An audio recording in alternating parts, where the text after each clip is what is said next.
And we should be live.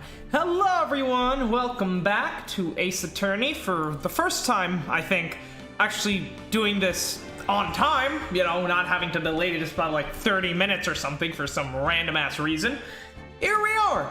And yeah, this is gonna be fun. We have no idea what the hell is gonna happen in this case.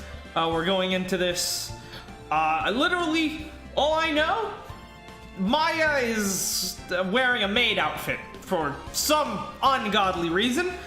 I was able to put the thing as a what? Is this not? Why is this not? Okay, I'm having some technical issues here. Oh no, there we go. Okay. For some reason, the stream wasn't showing up properly on my phone, which I used to read the chat. Oh, Tara! Hey, you're here, quite early. How's it going?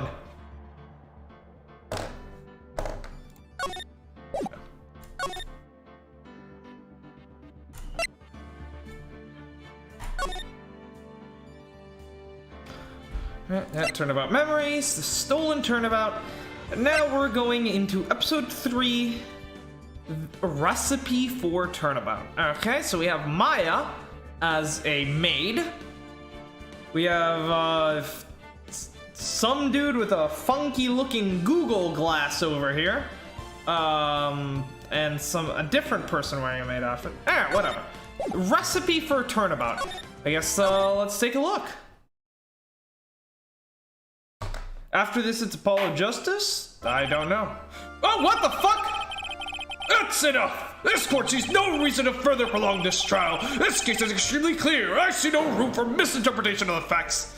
It wasn't me, I swear it wasn't me. The evidence and testimony we have seen and heard are conclusive. The victim was alone at his table when he drank from that poisoned cup of coffee. No, you're wrong. I know what I saw. I saw...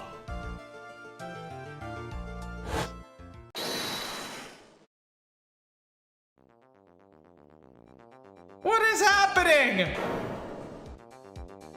Oh, fuck. Alright, I'm restarting this. Hold on. Give me a second. Thanks for telling me that, Tara. Thank God you're fucking here.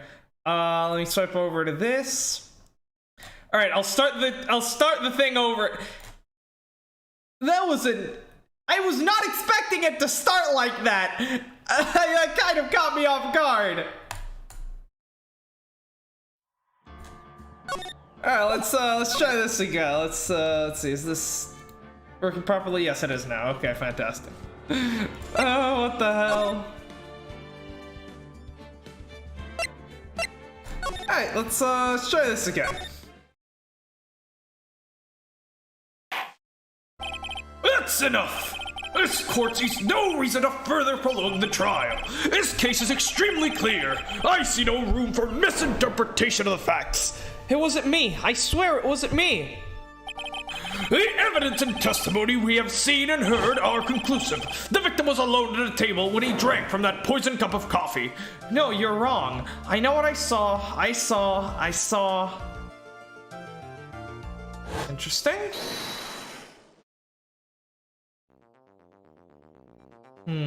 What the hell is happening? I saw someone else there. A man. He's the real killer.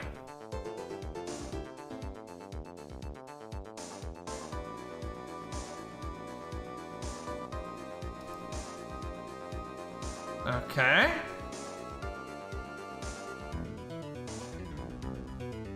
Why won't anyone believe me? Oh God, Winston? Well, I'd say that pretty much wraps up this case, wouldn't you? Mr. Wright? This court finds the defendant guilty! This court is adjourned. We just lost the case to Winston Payne. What the fuck?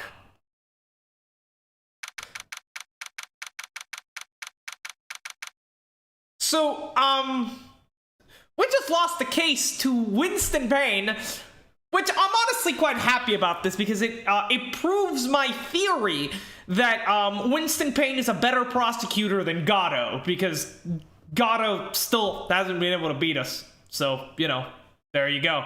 January 6th, 10:03 a.m., Wright & Co. Law Offices. The start of the new year always makes me feel like I can take on the whole world.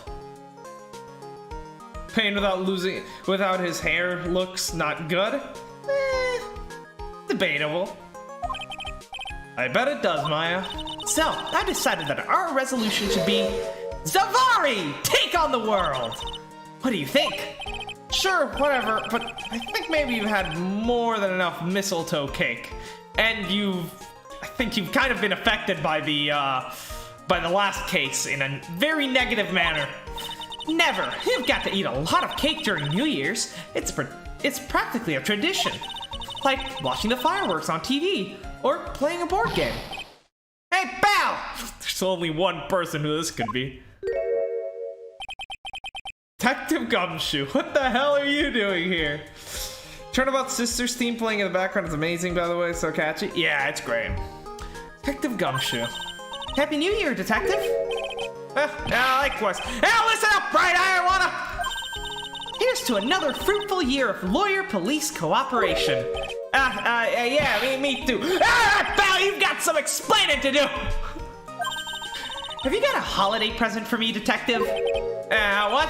Here, I have this. It's really nothing much, but, yay, thanks. Hey, look, pal, we didn't have a talk! Take a seat! What the fuck is happening? Hey, what about Pearly? You haven't forgotten about her present, have you? Oh, no, yes, no. Are you doing this on purpose? I guess I'm busted. How did you like my first practical joke of the year? Very funny, pal. Now let's see how funny you think this is when I show it to you. What is it? A magazine?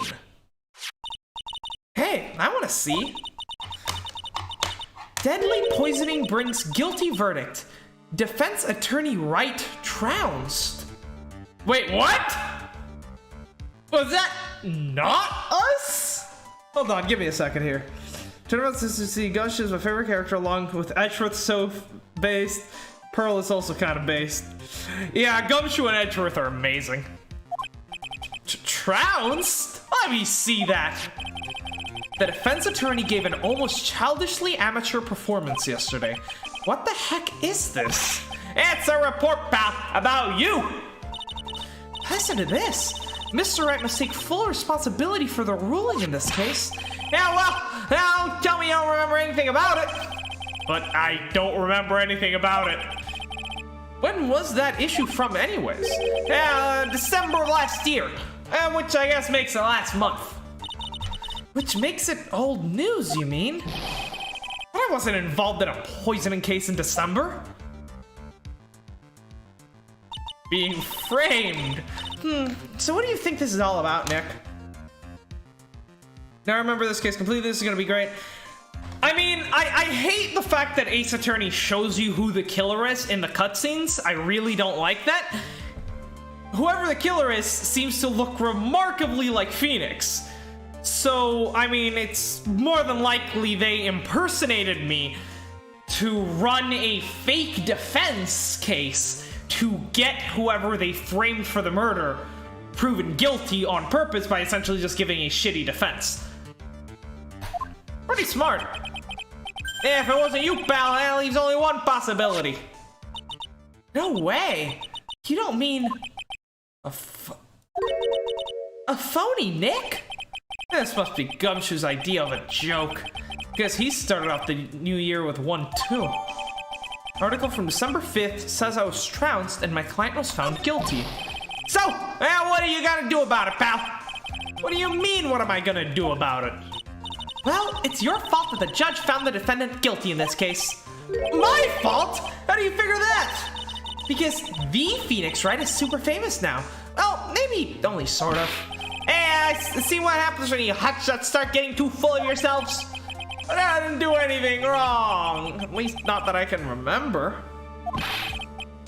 Hey, you better make this right, pal. Now! And that means taking the case back to court, got it? Sounds like we've got our first case of the new year. Let's tackle it with gusto. I don't know. The judge already issued a guilty verdict once in this case. It's not going to be easy to get it overturned. But this is cool, though. Trying to get a verdict overturned, even if that verdict wasn't us. I guess the New Year's resolution is going to have to wait until New Year. I mean, if we can prove that the lawyer in that case was impersonating me and therefore isn't a proper attorney who has passed the bar, I mean, then it's easy to just declare a mistrial and, you know, it'll go to retrial and then we can take the case, you know, easy gap. It's not even overturning the verdict in that case. We can essentially completely nullify the verdict. But no one in this game actually knows how the law works, so that's not gonna happen. So, you're taking a case, right? Good, I'm gonna head over to the courthouse then. I still remember in Rise from the Ashes how Phoenix Wright, Ace Attorney, didn't know how evidence law worked. After that, I'll go back to the precinct. Drop by if you need something, okay, pal?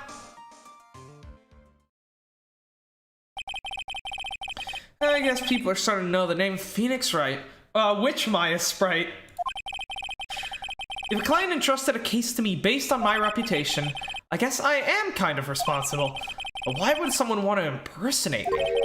What sort of a guy would do that? A murderer. Okay. So, what's our first move? Now I guess we go down to the detention center and talk. Wait a sec, Nick.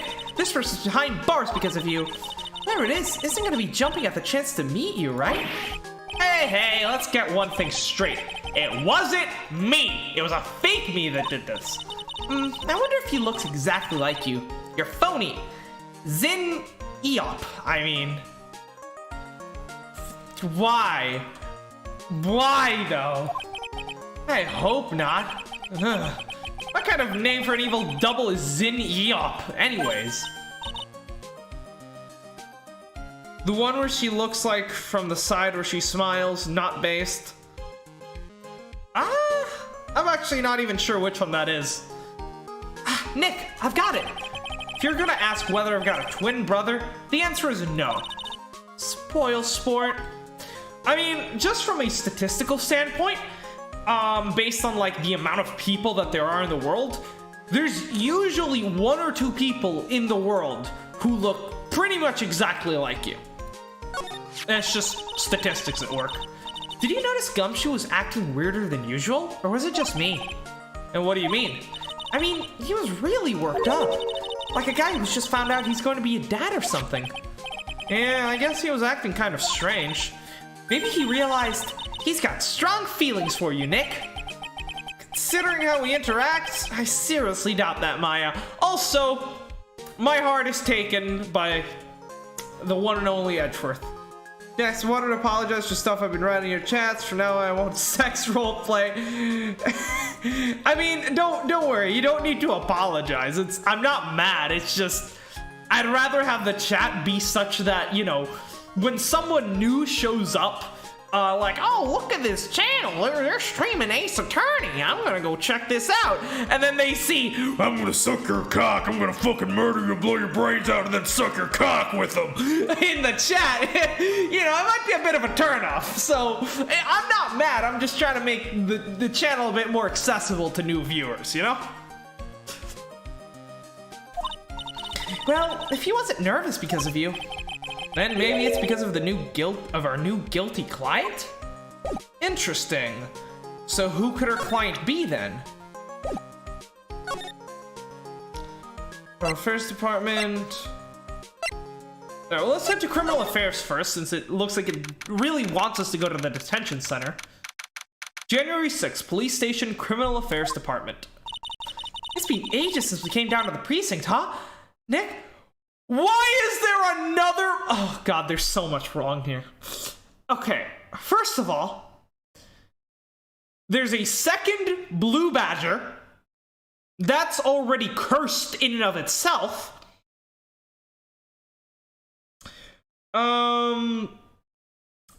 Second of all, it's pink because, of course, they have to show that one is male and one is female, so of course they need to make one blue and pink because, you know, even though gender is a social construct and This is like one of the worst fucking movie tropes ever. And why are they into fucking BDSM? That's my biggest concern here! Oh my god, no! Oh god. This police chief is a fucking psychopath. What? No, the Blue Badger theme is an absolute banger. I don't know what you're talking about, Tara. It's been ages since we came down to the precinct, huh, Nick? Looks like Gumshoe isn't around. He's got it easy, leaving everyone else to do work.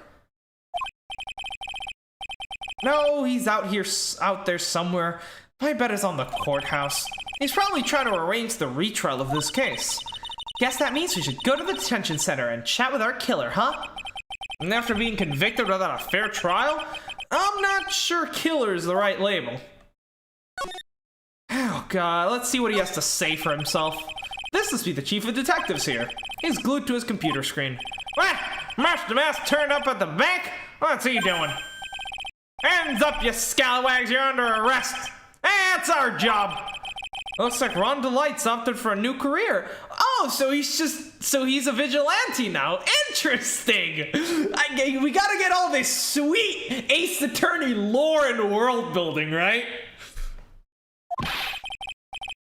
Maybe it's different in Trials and Tribulations, I guess. I'm talking about the Miles Edgeworth version. I remember it in the, I remember it from the original game, specifically in Rise from the Ashes. I mean, it's pretty creepy, but I also really like it. Quit surfing the net, Chief. Sorry, I was just things feel pretty tense in here. Oh boy. Hey, that's the police mascot, isn't it? It's so cute. It's the Blue Badger. It was my idea. I made it. And now it's the national symbol of the police force. Wait, what? No! How did it go from his personal mascot to the district police mascot to the national symbol of the police force? What kind of nightmare end of the world scenario is this? It definitely has a weird vibe because, you know, it's definitely meant to be creepy since, you know, it's like involved in the murder in Rise from the Ashes so deeply, you know? So, what's with the pink one? It's new, right? She's not an it, Nick. She's a she. Right, Chief? Yep, pink badger. So, one's called Blue and the other's called Pink. But they're both called Badger? That's not a badger. You got it. They're married. Mr. and Mrs. Badger seem to be cuffed together, Chief. You got it. That's marriage for you. Wow, a mascot that's deeper than the deepest of deep oceans. Oh my. I'm an idiot. I actually have a negatively sized brain, like it's inverted inside out. I just realized that it's called the badger, not because it looks like the animal, a badger, but because of the word badge, as in a police badge. This is infinitely more cursed than it ever was. Holy shit. Yeah, I'm out of here before I lose all my mental sanity. Let's go to the detention center. January 6th, detention center visitors room. I just realized that. God damn it, it's such a bad pun. This is so nerve-wracking. Waiting to meet our new client. I wonder just what kind of person you tricked and got found guilty.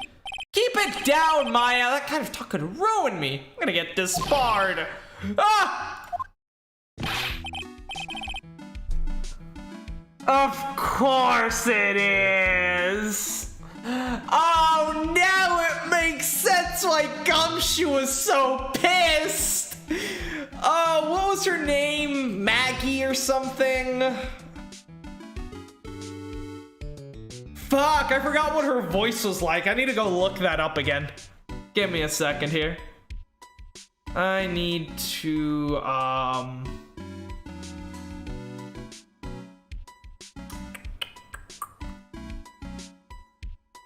Oh, no, not that. Yeah, okay. So I'm gonna head over to, what was she? The first trial in, this is the first case in, no, not Trials, in Justice for All, if I remember correctly. So I need to go look that up. Let's see. Ace Attorney, Justice for All, beautiful playlist.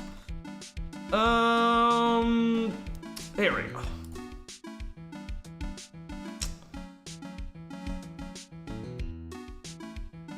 Let's see. She's the police officer that Gumshoe has a crush on.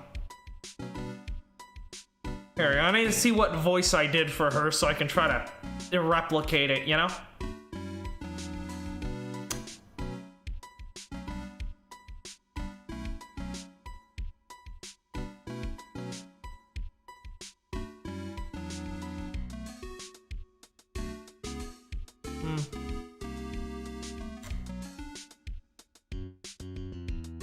Here we go. Oh man, this was before I live streamed this. This was back when I did like uploaded videos. Holy shit. Your whole life? It can't be that bad, can it? Since I was 6 months old, I fell from the 9th floor of my apartment building. I've been hit by all sorts of vehicles, gotten sick from all sorts of foods. Fell on almost every test I've ever taken, experienced almost every kind of disaster. Okay, so really fast and really whiny. Got it! No, high-pitched Maya is Mia. How could you, Mr. Wright? How could you do this to me? He put me in solitary. I haven't been able to stop crying. Aren't you? Yes, I am. I'm totally and utterly let down. Are you? Don't pretend you don't know me. It's me, Maggie. Remember? Maggie Bird. Maggie Bird. Ah. Oh, flashback, I guess. Maggie Bird. She's the policewoman I defended that one time. She was accused of murdering her lover. He was a cop too. I guess, did she like quit the police force maybe? Maybe she got fired? Yeah, it's really hard to keep track of when an old character returns like that. So, you know, but you know, it's good to be able to, you know, just go back and see. And some of the voices have really changed over time. Like, if you hear Gumshoe, like, when I was doing him in the first game and Gumshoe now, it's completely different. It's just evolved slowly over time. What are you doing in here? Didn't you get acquitted? Oh, sure. Very funny. After the 5th rate defense job, you come in here and start making jokes. You better hurry up and tell her what happened, Nick. Oh, I see. So that's where we stand right now. I'm sorry you've been caught up in another murder. My whole life has been nothing but a whirlwind of bad luck and failures. I vaguely remember her saying the exact same thing last time. But I don't mind. Well, it's one more disaster in my life. At least now the real Mr. Right is here with me. I won't let the world keep me down, sir. Oh my god.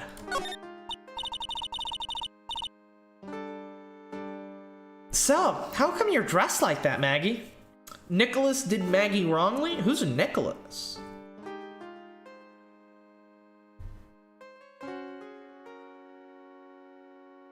So, how come you're dressed like that, Maggie? Last year, you looked so sharp in that police uniform. I was fired after that incident last year. Oh, I'm sorry. It's okay. I don't mind one bit. I enjoyed being on the force, but I think it was time for me to move on. So, what do you do now? In the second act of The Life of Maggie Bride, I'm playing the role of waitress. A waitress? Interesting. Yes, in a French restaurant. It's a small place, but it's quite fashionable. My charming smile and shapely figure came through for me. And now the owner, Mr. Armstrong, hired me straight away, sir. Nick the attorney.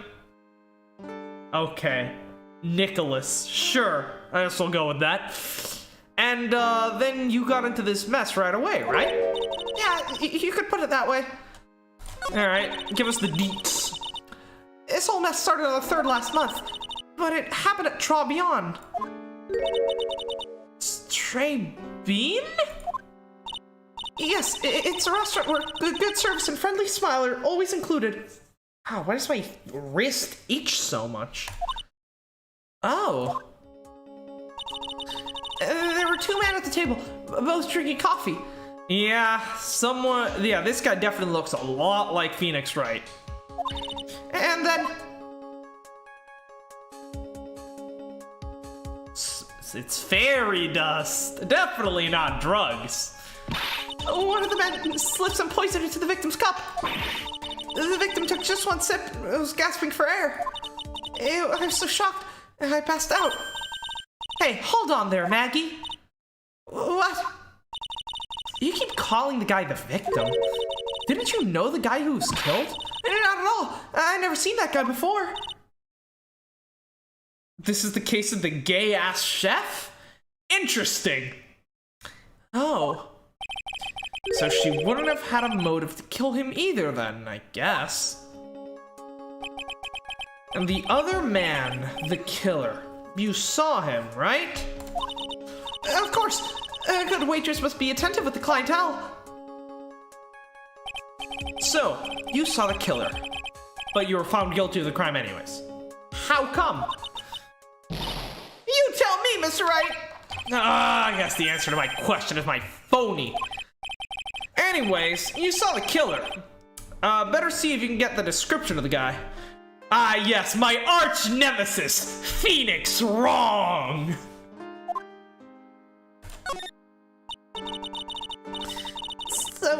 So if you saw the murderer, why were you still convicted?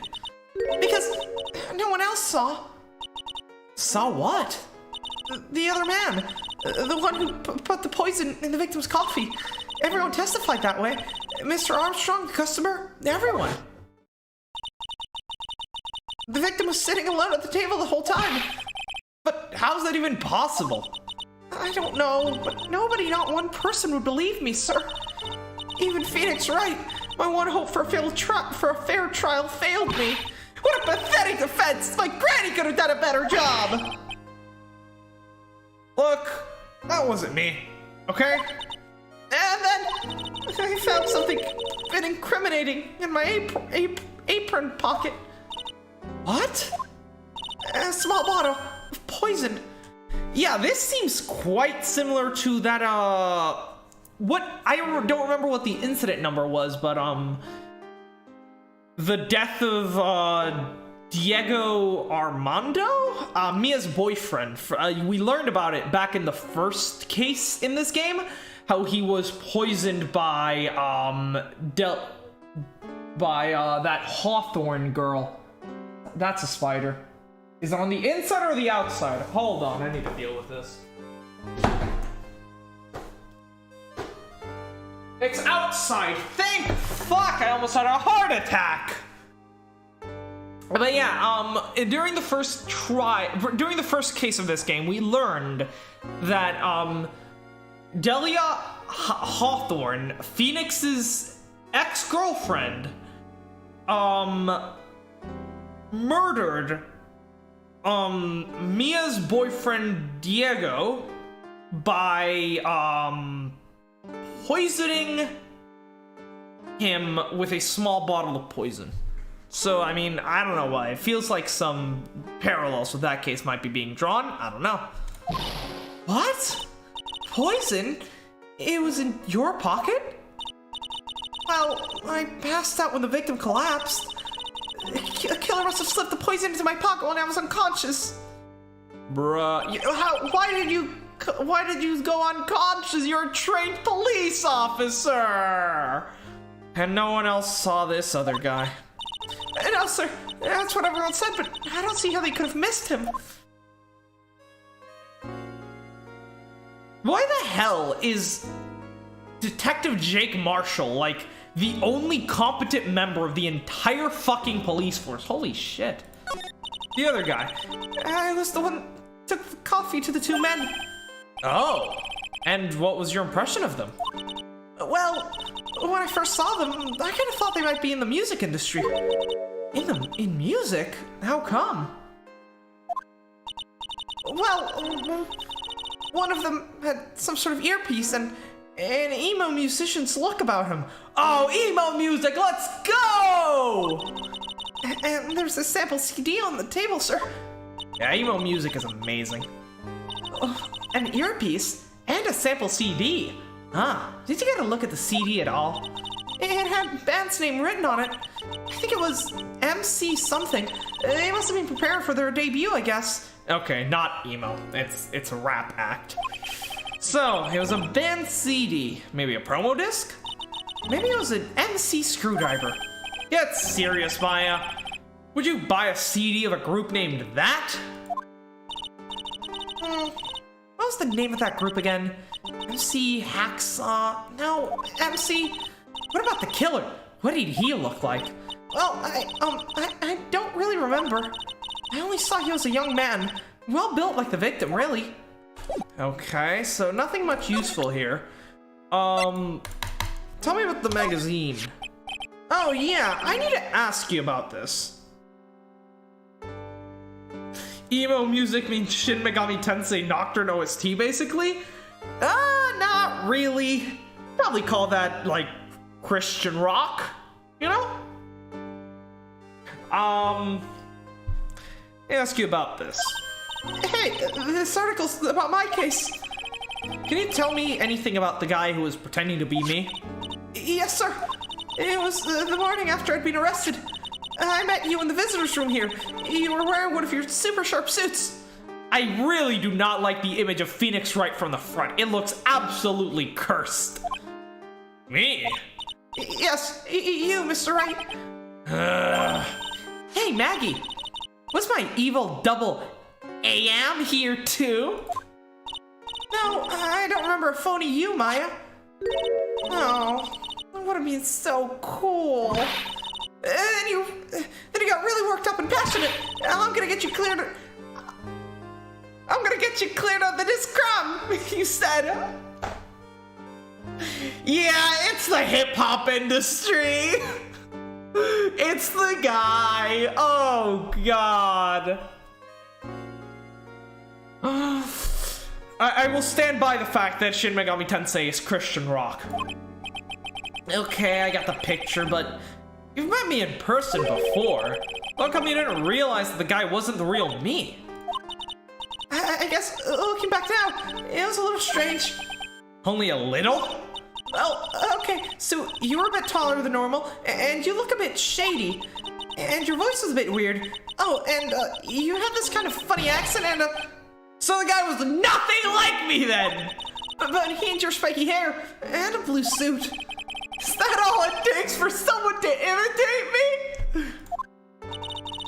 How about everyone else in the courtroom, like the judge and the observers? Didn't they realize he was an imposter? Everyone had a big question mark on their faces, but it seemed that no one wanted to say anything, sir.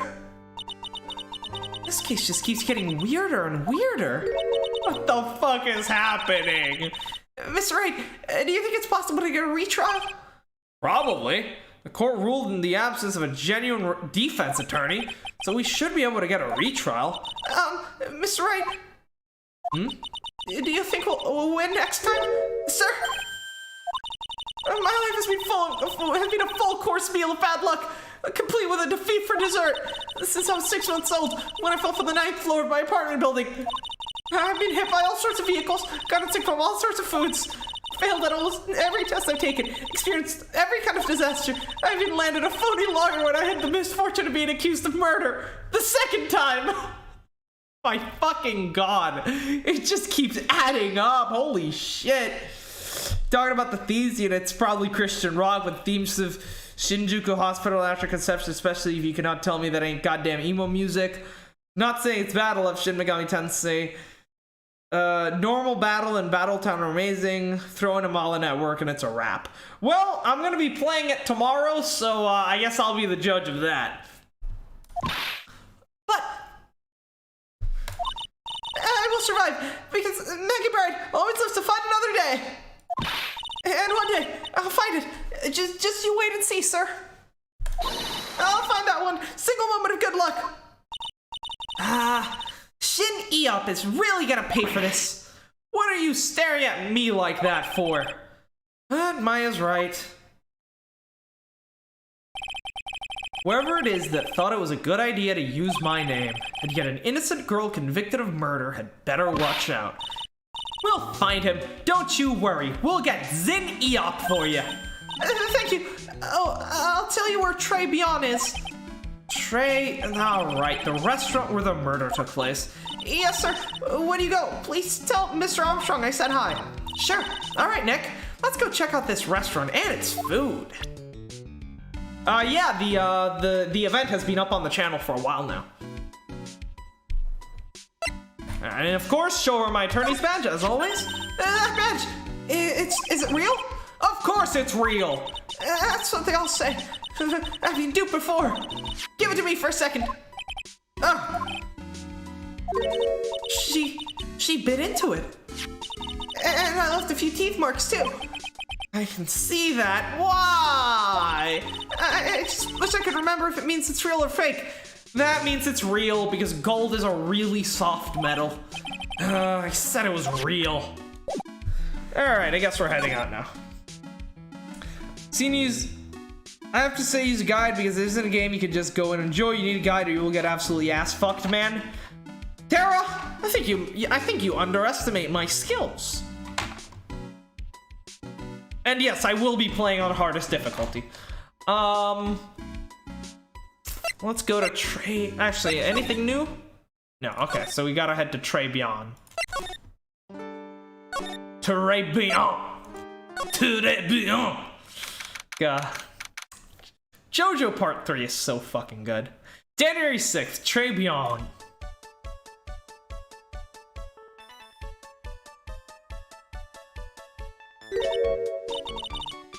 Why is the OST in this game so fucking good? Wow, look at this place. Look, more like smell. Listen to the suffocating scent of flowers in here. Then again, girls like that kind of thing, right? Actually, I'm not all that into it. No one's coming to seat us. Maybe there's no one here. Don't be silly, Maya. This is a restaurant, and it's open for business. Hello? Anyone there? I don't believe it. There really isn't anyone here. Perfect. Let's get intrusive. If there's no one here, we can take anything we want. Yeah, I suppose we can. All right, evidence time. Let's see, is there a kitchen? No, at least not that we can access. Persona 3 difficulty is nothing against Nocturne. Trust me on this one. I can give you huge pointers, at least use buffs and rebuffs, and also don't matter much what types of demons. Levels don't matter much. What types of demons are almost important. Trust me, Persona 3 was fucking easy. I beat the final boss on the first try. I'll be fine. I have played Digital Devil Saga. And I've heard some people say that that's even harder than Nocturne, and that was fine. And yeah, I use buffs and debuffs like in Persona already, so that's not gonna be an issue. Is the entrance? It's the restaurant's front entrance. There's a sign hanging on the door written in French. It probably says open or closed. Must be one or the other, but I don't know which since I don't know jack about French. That's a bad pun. Look, it's one of those magical boxes that spits out money. You know, you're the only person who would ever describe a cash register like that. Pearls might too. Alright, let's take a look at this table. The table's set nicely. It just needs a customer. What do you think this flower is, Nick? Let's see. Well, it doesn't look like a tulip, and it's not a sunflower. I don't think. Duh, even I could have told you that. Well, those are the only kinds of flowers I know. Dag nabbit, I'm a lawyer, not a botanist. Not even a good one at that. You don't know the law, Nick. And levels over leveling doesn't exist. And keep it short, use Mark Thomas if your life depends on it. If you're gonna be doing hard mode right off the bat, it's gonna be tough as fuck. Will be funny to watch though. Oh, I'll count on it. I have a strict policy of always playing every game on the hardest difficulty available right from the start. And that is that policy is non-negotiable. This must be the table where the murder occurred. I guess so. With all this police tape around it. And that stain must be from the poisoned coffee. Don't go licking on the tablecloth, okay, Maya? Why would I lick it? I'm not a cat, you know? And that policy is not even like a channel policy. No, I just do that whenever I play games. Fucking God of War, on PS4, on hardest difficulty is insane. The first enemy in the game killed me 50 times. It took me years to finish that, but it was so much fun. Why would I lick it? I'm not a cat, you know? Then why can I picture you doing just that? So a coffee stain. Interesting. I suppose if it was a fast-acting poison, they might have spilled their tea or coffee cup then. Wow, it's a beautiful winter wonderland out here. Really? Cool, I love snow. Let me see. Huh? It's not white, it's not even snowing. Gotcha. I was only kidding, Maya. Nick! There are lies that are okay to tell and lies that definitely aren't.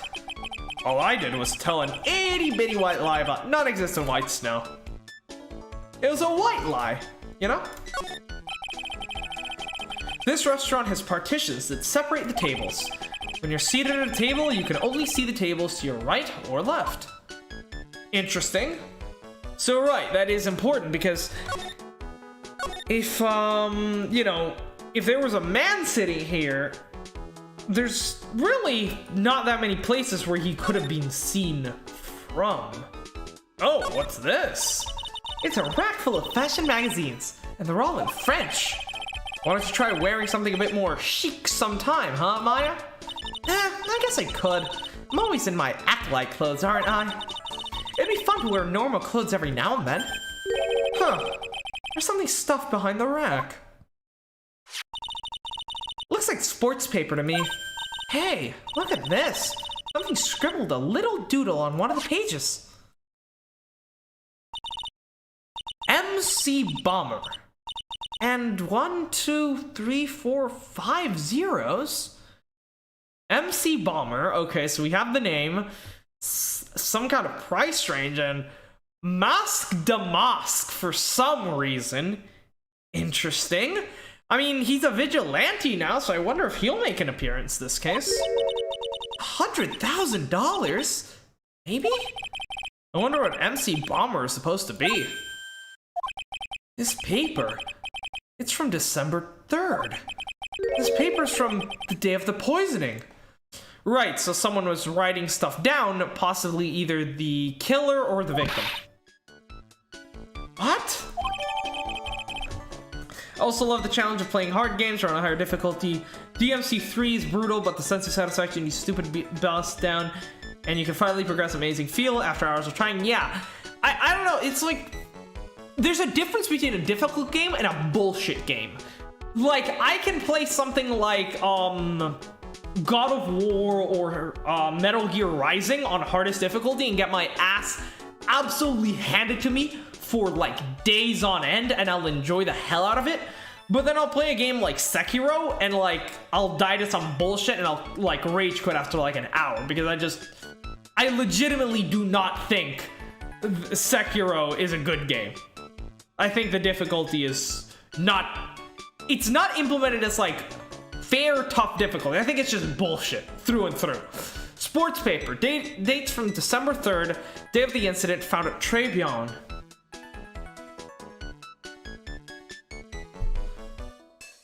I guess we'll see about how bullshit it is. A paper from the day of the murder. This has got to be a clue. I should see if I can find out some more about this paper. Okay, so we gotta track down this MC Bomber. Yeah, let's see if Maggie can tell us anything about this. Like, did she notice the people writing on a piece of paper? Oh, sports paper. Let's see. Did Cutson Braun manage to defend his heavyweight title? Sorry, Maggie. This paper is actually a month old. It's from the day of the murder. And Gutson got knocked out yesterday, I'm afraid. No. Why is my life so horrible? I found this paper in the magazine rack at Tribulations. Really? That's strange. Tribulations doesn't get newspapers. Mr. Armstrong says he's not really fond of them. Then maybe one of the customers left it behind. Anyway, what I want you to take a good look at is this scribble here. Oh, and by the way, I will be playing Nocturne with Dante, not Rido. Just for the record. That's it, sir. MC Bomber. That was the name that was written on the CD. Just as I thought. I guess it wasn't MC Screwdriver after all, huh? So that 100,000 must be the down payment for the record deal, right? If someone gave me $100,000, I'd sing for sure. The Master of Kurain, or the Spirit Song, or even Maya's theme. Okay, Maya. So, if the sample CD was on the victim's table, that means this newspaper must have belonged to the victim. You're right. So, the victim left this behind on the day of the murder. Huh. I think we better step up the investigation. Don't you, Nick? Okay.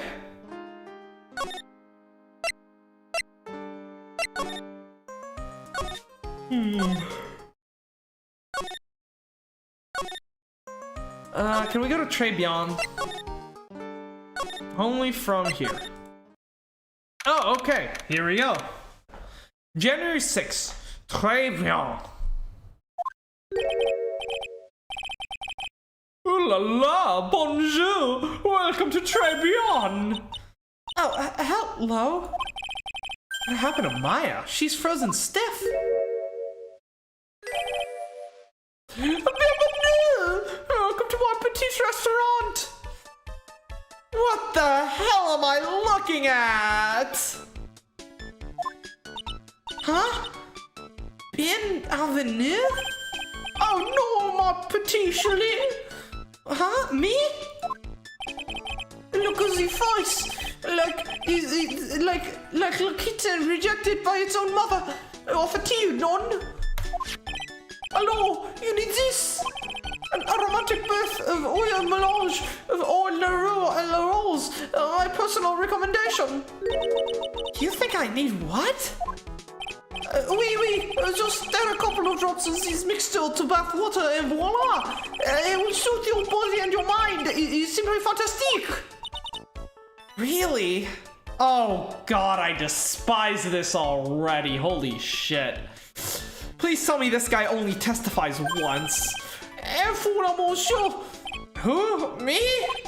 Look at that face. Like a puppy rejected by life itself. You're fatigued, no? For you, monsieur, I recommend this. Oil of bergamot. Maybe an hint of oui. It will add la peppermint or la cargi sage for God's exceptional. What am I saying? Such an invigorating recipe will bring out your delicious beauty, monsieur. My beauty? Hello, if you will be seated, I will bring you a special menu of the day. Actually, we're not here to eat. We're lawyers. Mon bien sûr, I know this already, monsieur. You are a Phoenix White, no? Yeah? You know me? My, oui. I'll never forget a man who flirts with me, especially on court. I guess he was cross-examined by a mysterious Zin E-Hop. It looks like everyone to do with this case already knows who I am already. I wonder what sort of impression Zin E-Hop been leaving on people, don't you? Allow me to introduce myself to you again. I'm Jean Armstrong, enchanté. Please. What is this face? I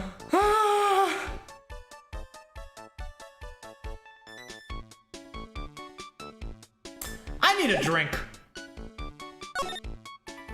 Hold on a sec. I need to get something to drink. Give me a second. I'm gonna go over to the detention center. And I'll be, so we can have some more pleasant music playing. And I'll be back in like a minute. Okay? Jesus fucking Christ.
And we are back. All right. Christ almighty. Holy shit. Alright.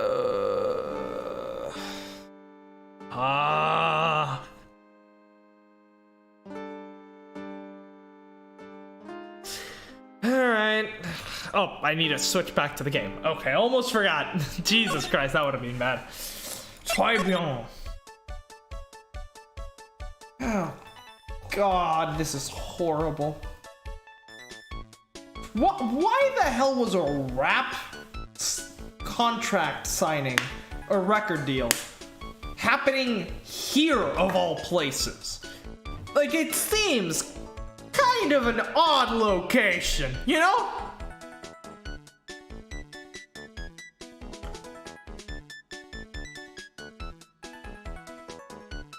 Ugh.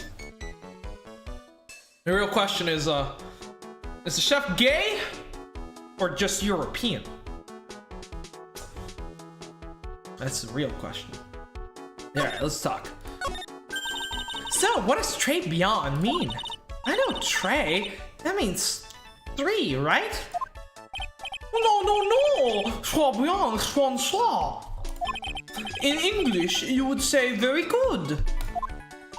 Oh, very good? Oui, exactement. L'atmosphère est trop bien, and la cuisine is trop bien.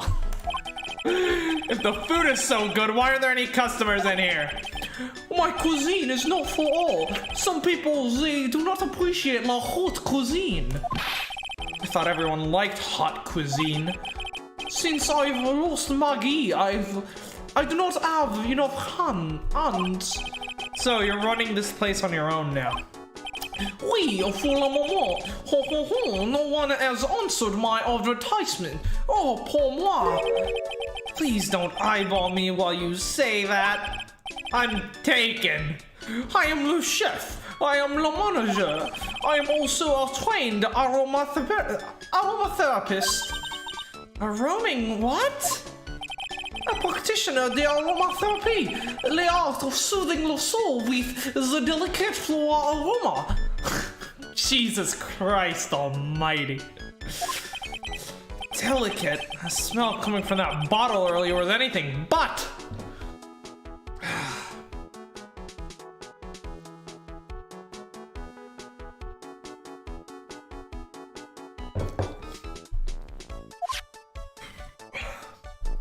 What happened? So, could you tell me what you know about the incident? Well, it makes me sad to remember it, yet I remember it so well. More than a month has passed since it happened. Yeah, I guess it's been about a month since Maggie's sentencing. Kind of odd that I don't remember Trials and Tribulations as much as the other ones, because like I don't remember like any of the characters or any of that, but I did remember like the existence of like a case in the case that, you know, one of the cases is in a circus, stuff like that. I did not remember any of this. So, I was the 3rd of last month, just after 1 in the morning. A man who was in here for coffee suddenly became ill. Because of the poison in his coffee. Well, that is the truth as I know it. It was Maggie who took his drink to him. I was in the kitchen. I heard the sound of somebody collapsing. When I came out to see what has happened, he was already slumped in his chair. He was dead? Oh mon dieu, oui, he was dead. Maggie had passed out also. And this man who died, was he alone? Oui, monsieur. Alone? But he was in the kitchen, so we wouldn't know that. When the murder actually occurred, he was in the kitchen. So it's entirely possible that the guy came in alone, then when the chef went into the kitchen, the murderer came in, poisoned the coffee, and left, you know? I know that Maggie and Zia was someone... I know that Maggie said he was someone else, but... I see. The police, they asked me many times. Are you sure there was no one else at the table, they asked. But I am not the only one. The old man said the same thing. Old man? What old man?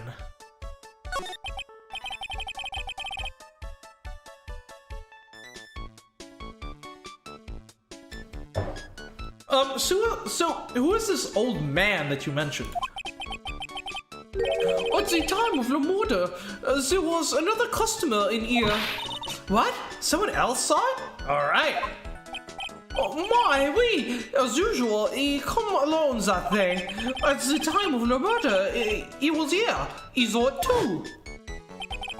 But he said the same thing, that there were no one else at the victim's table. But Maggie swears there were two people.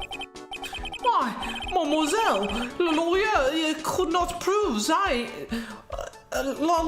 he could not prove this, no? How about the lawyer? That was me, I suppose. Ma bien sûr! Wow, he's the first person who said it wasn't me. Don't kid yourself, Nick. Now, who's the one making stuff up?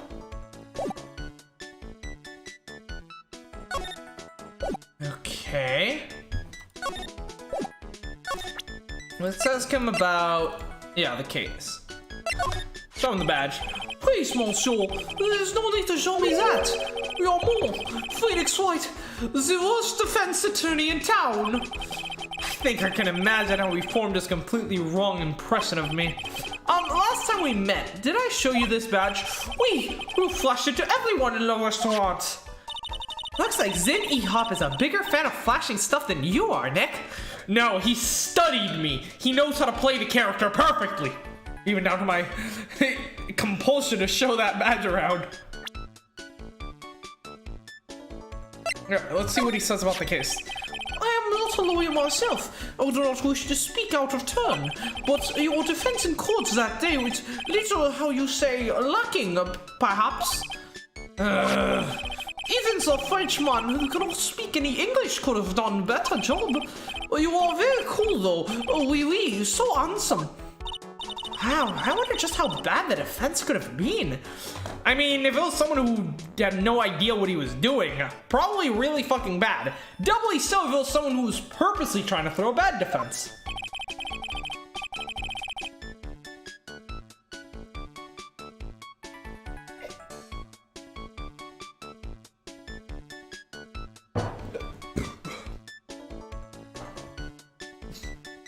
Every time you opened your mouth, the old courthouse stirred. Oh man, this is something I don't want to imagine. We found this sport paper in the magazine rack here. One of my customers must have left it behind. Do you have any idea which customer it was? The only ideas I have, mademoiselle, I saved for my kitchen. Interesting. Okay, not much else to see here. I mean, I guess we can check the magazine rack. That's a rack full of fashion magazines, and they're all in French. Looks like Mr. Armstrong doesn't get any newspapers. Well, it wouldn't exactly suit the feel of this place, would it? Why don't you try wearing something a bit more chic, like in these mags, Maya? Yeah, that looks stunning on one of those Parisian frocks, huh? Found that sports paper behind the magazine rack earlier. Better try to find out everything I can about it. Anything else to see here? Don't think so. Alright. Let's ask Maggie about some people here. Maya, Mia, Gato, Gumshoe. Tell me about Armstrong. Oh, you met the owner, Mr. Armstrong? He's now how can I put this? Pretty unique, huh? He has a really intense aura, as a chef and as a person. Yeah, he has a pretty intense aroma, too. So, did Mr. Armstrong really not see the killer? Apparently not. Well, he's in the kitchen all the time, so I guess it's possible he didn't. Detective Gumshoe! He really looked out for me when I was on the force. Have you seen him recently? No, he's never been to the restaurant. Guess he's not a fan of French cuisine, huh? He's an instant noodle type of guy after all. Yeah, sounds about right. Yeah, he prefers the simple things in life. Or he just simply too poor to afford anything else. Yeah, that one probably too. He has gotten his pay cut like 50 times. Alright, let's ask Armstrong about a couple of things. First of all, Gumshoe. About this. Félicitations, my croissant. Je no comprehend? Nick, don't just make something up.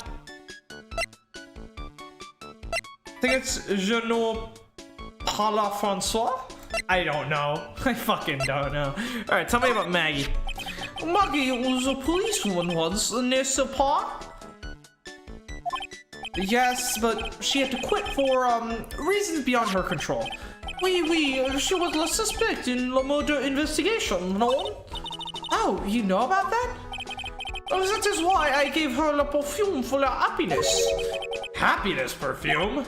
Oui, blended from bergamot, like I've given to you before. But she's been arrested again and found guilty this time. It is true, a natural aroma of unhappiness must have been very strong. Just admit it, your perfume doesn't work. I am not surprised that she was the prime suspect, after something like that took place before my very eyes. Something like what?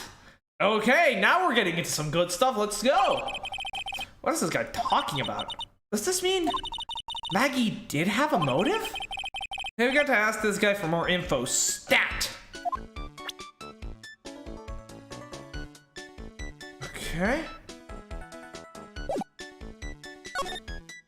Maggie's motive. When Maggie took the coffee over to the victim, did anything happen? Oh, oui. I suppose you could say so. So, what happened? Oh no, it was nothing. Look, Maggie says she didn't even know the guy. But she's still being indicted for murder. The prosecution must have come up with some kind of motive. Oui, it is true. If there was anything at all between Maggie and the victim, it could be relevant. So please, tell us anything you know. Oh god, of course. How many? 3. Okay, so it's decently tight. Psyche locks. Of course. No way, what are we gonna do, Nick? We'll just have to remove... What the? What's wrong? The Magatama. It's gone! Wait, what? Oh my god, I noticed something was off before, but I didn't realize what? What? But if the Magatama's gone, how do we even see the Psyche locks then? Interesting. That's weird. We've been pickpocketed. This is interesting. Huh? Someone clearly knows about the Magatama's powers. So they purposely removed it so that we wouldn't be able to remove this guy's Psyche locks. I had it in my pocket, but it's vanished into thin air. What? But I could see the Psyche locks? Maybe that means the Magatama's nearby? Yeah, because we don't have to consciously use it to see the Psyche locks. Which means that as long as it's within range... Mr. Armstrong, could I just confirm something with you again? The table where the victim was sitting. Was anyone else sitting there? That is a question you will have to ask him yourselves. Huh? Him? The old man spends all of his time in... The old man spends all of his time down the park. The park? Oh, a park. What park was that? Oh, behind the restaurant. It's called the Vitamin Square. Thank you. Je vous reprends, my dear. Let's go check out this Vitamin Square right now, Nick. Jesus Christ. All right.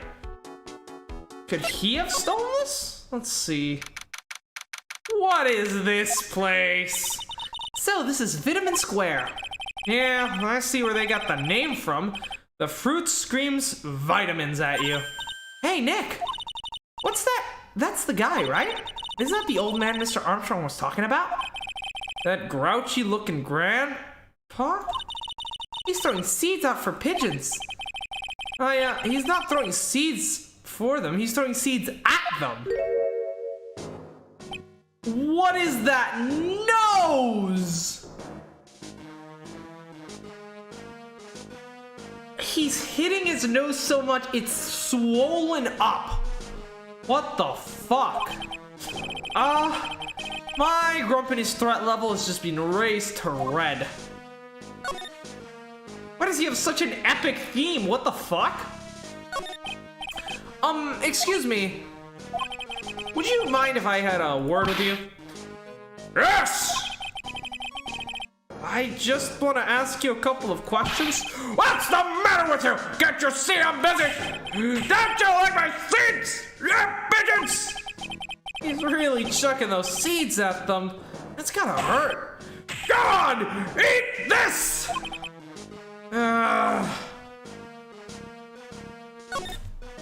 Excuse me, sir. Can I ask you about Maggie Bird?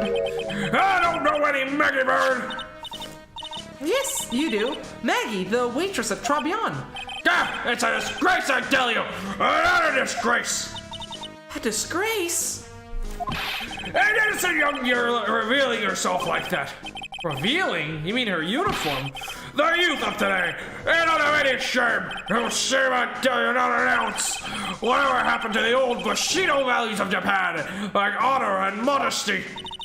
What about me? I'm not wearing anything revealing. You! Your problem is you lack any sense of grace. Talk about hitting a girl where it hurts. Jesus, this guy's a dick.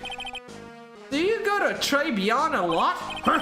A miserable excuse for a restaurant. The garbage they serve in there is not food. There is the sushi, the tempura, the rice. Tribulations is a French restaurant, sir. Where do you think we are, boy? In Paris? I want real food, not those snooty snacks. And what about those shameless girls? You mean the waitresses? You can see all the way up there. Yes, the waitresses! They're practically naked! It's a disgrace, isn't it? Well, isn't it? Listen, it's not my restaurant. God, it's a miserable excuse for a restaurant. That place, miserable! He certainly knows the place. He must be a regular. But if he hates it so much, why does he keep going? Are you a regular at that restaurant, sir? It's just, if you dislike it so much, why do you keep going there? Sir? Oh, there you are, you filthy pigeons! You want food? Ha-ha! Take that! He must be hiding something, right? If he is, I should be able to see a psyche lock or two. No, wait. I don't exactly have the Magatama right now, huh? Meaning that it's likely in the restaurant. Remember, Nick, that Magatama is only on loan. You better find it or else. Pearls ever gets wind of this, I'm gonna be in a world of pain. Yeah, she'll beat me up for sure. Alright, this guy's useless. Let's take a look around. Where could a Magatama be? Any places worth examining?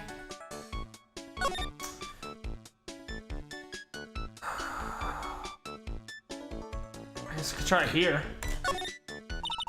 Look at all the little trinkets tucked away in here. I bet Mr. Armstrong collected all of these personally.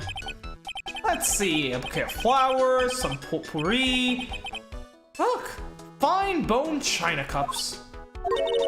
I never knew you were so cultured, Nick. Come on, Maya, this is common knowledge. Schmo, any Joe Schmo knows this much. Except Maya Fey, apparently. Interesting. Let's see, what does he have to say about the old man? I want to get some more. Oh, we don't even have him added yet. Okay. So I guess let's try to talk to him. Excuse me, sir, could I just ask you about this? sir. Here you go, boy! How does some pigeon feed sound to you? This wasn't exactly what I was hoping to get out of this guy. Okay. Nope. What about you? Okay. Okay. Now it comes to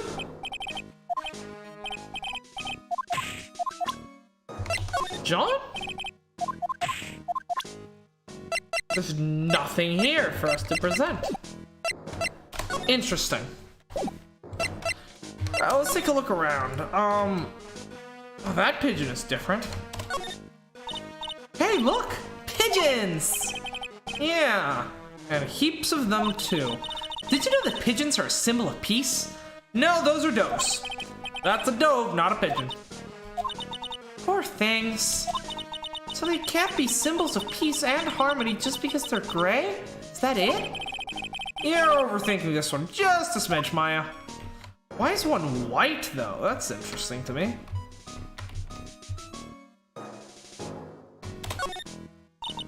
I used to love sandboxes like you wouldn't believe. Really? You?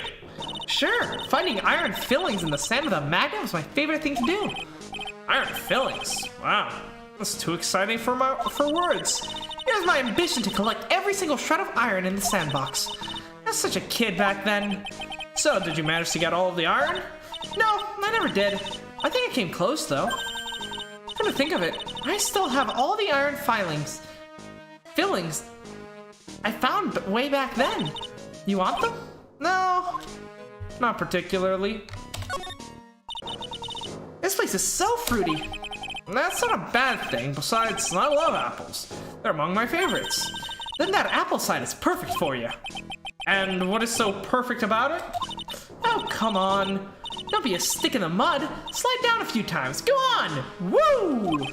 No way! I get covered in sand if I slid down that slide. Anyone can see that. Yeah, you're right. Otherwise, I'd give it a try too.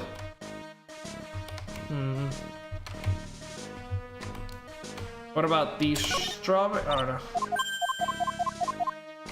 There's a water fountain, some pigeons, and the job listing thing. Ooh, there's a magazine here.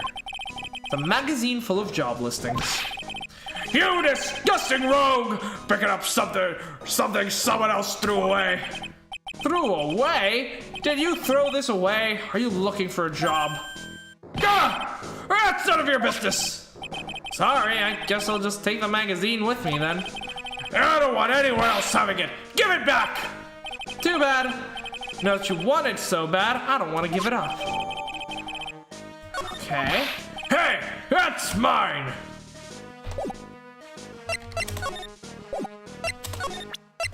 I suppose we could trade in exchange for information.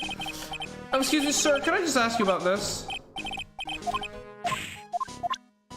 Okay, he doesn't even want it. Got it. See, what do you have to say about this magazine? Mademoiselle! Yes? Are you looking for a job? What? No, I was just... let me see, your style is on point different. You have a good face. Different? Felicitations, you are passed. I will hire you. Beyond, come with me. I will teach you everything I know. Nick, help! Oh, okay, so this is how she gets the maid outfit. Got it. I don't know whether to laugh or feel bad for Maya. Maybe I should do both. Okay. Guess that's that. Can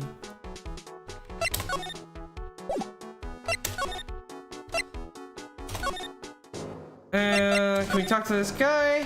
No.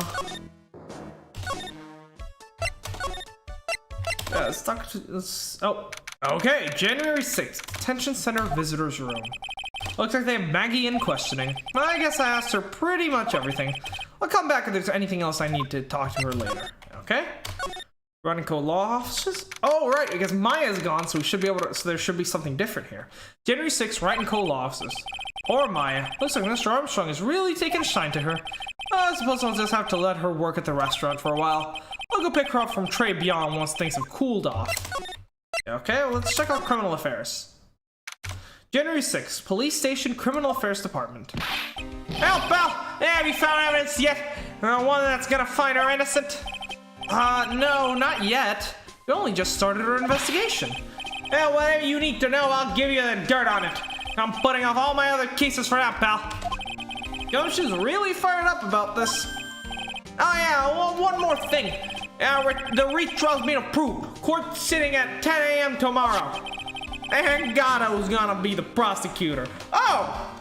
Is he now? In that case, that's easy as shit.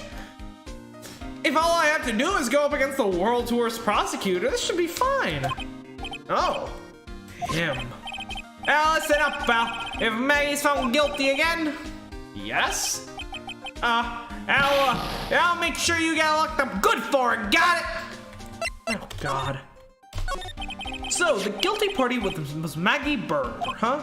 And back when she was on the police force, you were her mentor when she was a rookie, correct? Yeah, I kept a close eye on her. I mean, not too close, you know?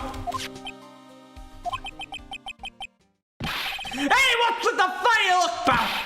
It was just her. It wasn't anything like that. Look, sure, I was her boss when she was doing her training. Well, that was it, and nothing happened. Gumshoe sure is sweating up a storm over nothing. So that's it. Our big old Gumshoe is a little old crash on Muggy. Maggie. Fuck. I don't like her or anything. I was Note to self, gossip with Maya about this later. It's honestly surprising it's taking you this long to figure it out, Nick. Hey, look, pal, don't tell anyone, okay? You gotta keep it a secret, got it? Sure, but I will tell Maya. It could be invaluable information for the case. And, would you mind not guessing what I'm thinking all the time? Hey, tell your face, pal. Not me. You have to be blind not to see what's on your mind. So, I was wondering, could you fill me in on the victim? Glenn Elg, he was a computer programmer. Glenn Elg. Okay. I see. Programmer. He was just a regular Joe working for a small-time computer firm. And Maggie never had any contact with the guy before that day. And all she did was take him his coffee on the day of the murder, pal. Yeah, Maggie also claimed to have never seen the guy before. Did the victim go to the restaurant often? And according to the chef, said it was the first time he'd seen the guy. Programmer and a first-time customer at that. What possible reason could Maggie have had to kill a guy like that? Yeah, that's what I thought. But her motive was still somehow established in her trial. You know, for being so fucking obsessed with her, it's surprising to me that you don't remember anything about the trial, like what the motive was. You're kidding. What was her supposed motive? Yeah, sorry, pal. I'm really busy. I haven't got enough time to sift through the papers. Look into it yourself, okay? What could this motive have been? Could I have the case files? Is this a real proper investigation? I'm kind of working on it by myself. Oh, that's right. Judge already ruled the case and all the evidence is in already. Interesting. So it's mostly a case of just making better arguments then. The only problem is with Maggie's testimony. Yeah, it doesn't sound very good for us, huh?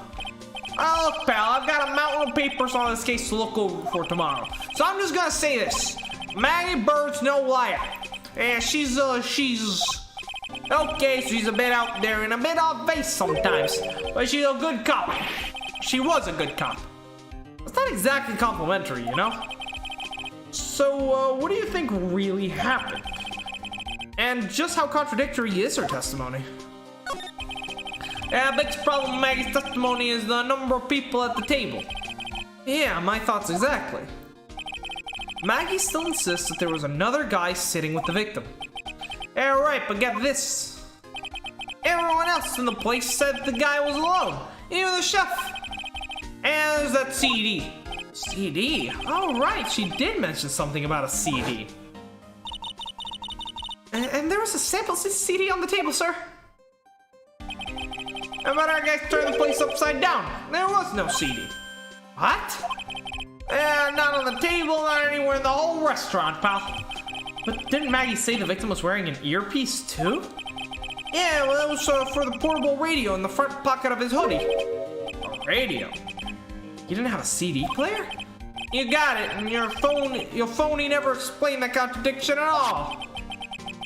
Come to think of it, the owner of Tribulations didn't mention that CD either.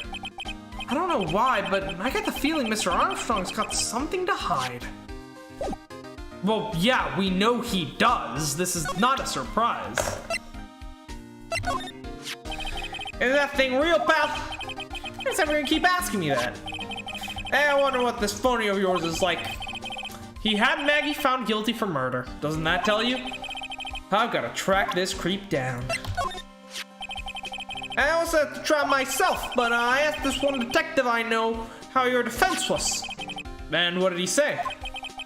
He started off by saying, I'm a complete loss for words. But he must have found some quick because he went on about how bad you were for an hour. What?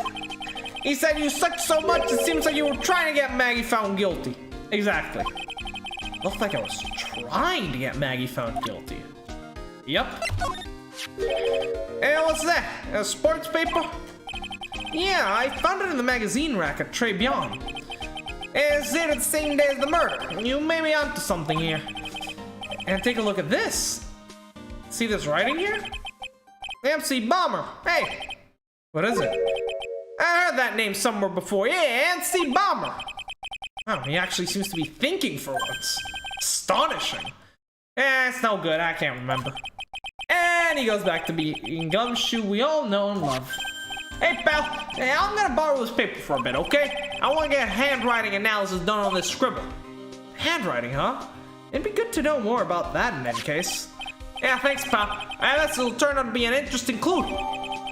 Right, because if it was written by the killer, it places him at the scene of the crime. And if it was written by the victim, then we still need to explain how it ended up behind the magazine rack, because the victim probably, the victim died before being able to leave it behind, so either someone clearly tampered with the crime scene by putting the newspaper behind the magazine rack. Either way, it's a huge clue.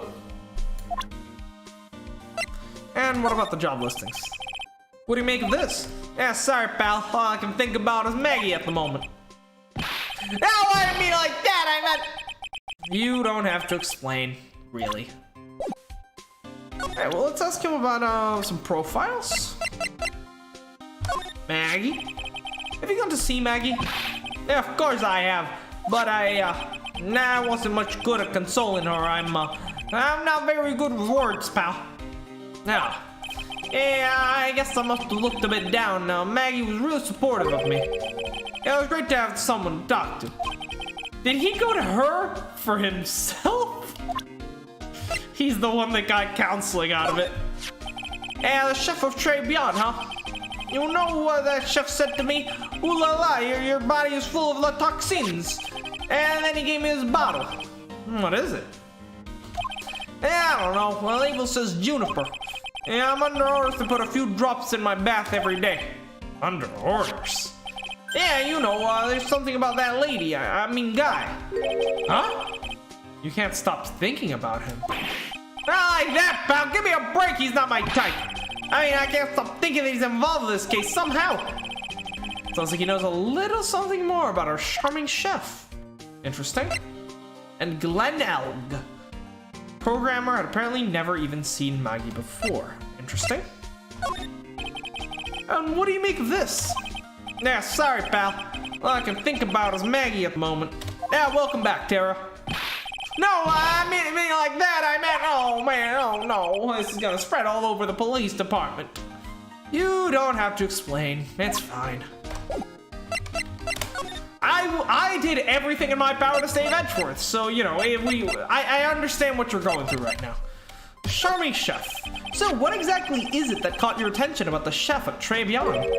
It's kind of hard to say. The guy's probably not even connected with the case anyways. Hey, come on, detective. Would you say you'd give me the dirt on anything? Yeah, well, this sort of stuff is kind of unimportant. Gossipy stuff. You know, pal? It's my favorite kind of stuff. Look, how about this? You go to Tribulations and investigate the place yourself. And if you find out anything suspicious about the guy, you report back to me, okay? I don't suppose I could get a choice in this, huh? It's better find out more about the chef and Tribulations than report back to Gumshoe. Alright, let's do that. Maggie is still in questioning. Yup, okay. Sent to Tribulations. January 6th, Tribulations. The scent of flower sure is strong. Almost making me dizzy. Oh, hello? Who are you? Oh, you look kind of scary, not gonna lie. Who was that just now? Customer? She has sort of dark aura about her, yeah. Oh, welcome, bienvenue. Wow, what a cute voice. Oh, no, oh, no, it's Maya. Oh, it's just you, Nick. I hate it so fucking much. Maya? Well, how do I look? Maybe you should quit being a spirit medium. Maybe, but it's kind of boring being a waitress. I mean, you're my first ever customer. Opening up, letting the day in. Over a cup, we say, hello, how you been? Waitress is such a good fucking musical. Then who was the woman I just saw? Well, since you're here, you might as well have something to eat. I'm kind of hungry, actually. Okay. So, how do you like your new job? I never knew there was so much for a waitress to do. Take people's orders, bring them their food, make coffee, work the cash register. Of course, we need a customer before I can get any of that. Yeah, it's a nice looking restaurant. It's a shame more people don't come. Don't forget about the ultra cute waitress. Check out my gimme a tip smile. Hey Nick, why don't you order something? The chef's preparing a tasty lunch set for the moment. How much is it? It's the twin tea set. So it's $20, of course. Twin tea set? I believe I'll be taking a pass on that. It's kind of expensive. What? But you can't. Come on, Nick. It's not every day I get to be a waitress. I want to try carrying plates and working the cash register. How about cleaning the toilets? That should keep you busy. Yeah, right. Maybe later. What is Nick's obsession with toilet cleaning all of a sudden? Was this a thing in earlier games I just didn't notice? About the lunch. Oh, a fine choice, sir. No,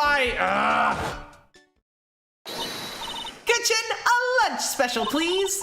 With all the extras. Drink, side salad, dessert, and gift. Gift? I don't need any of that. Just a moment, please, sir. Oh, God. Maya's really getting into this and draining my wallet in the process. So, how much is this set, then? $20, huh? Both the drink, side salad, and dessert, it's $45! Hey, wait a sec, Maya. Sorry to keep you waiting, sir. Here you are, our deluxe Fortify lunch set. Whoa. A dish inspired by lobster and abalone francaise with a balsamic vinaigrette. Bon appetit. Thanks? Come on, Nick. Hurry up and try it already. Lobster, huh? All right, down the hatch it goes. Well? You hungry, Maya? I'm starving. Here, that's yours. Really? Remember, Maya, my wallet doesn't print money, so you better polish off that plate. I just remembered. I've got to clean the toilets. Hey! Can't be in that much of a hurry to clean the toilets! Huh, so it's really bad then. Well, that explains why there's no customers. But it also begs some more questions, like, why are the customers that are here? That special costs $20 despite how unbelievably bad it tastes. Interesting. does that guy manage to make food taste so bad? Hey, Nick, you want to take a peek at the kitchen? The kitchen, huh? Not a bad idea. Oh, God. It's probably gonna be filthy. Oh, let's run a fucking Kitchen Nightmares episode. It's fucking disgusting. This lobster's overcooked. Lobster's overcooked. Now, what was it that Maggie said again? In the kitchen, you'll get to see all of the chef's greatest secrets. In the kitchen? That sounds tasty. Well, let's go check it out. Hey, wait up, Maya! What is it? I'm pretty busy right now. Aren't you going to show me around? There goes my plan to find some cool clue and show it off in your face. I better conduct a search of the kitchen myself. Alright, guess we're doing that. Okay, this looks fine. January 6th, Tribulations Kitchen. What did you miss? Not much. Maya has now gotten employment, so maybe she'll help pay the bills around here. And yeah, that's pretty much about it. And here it is, the famous Tribulations Kitchen. It looks pretty nice. It's my first time in here too, actually.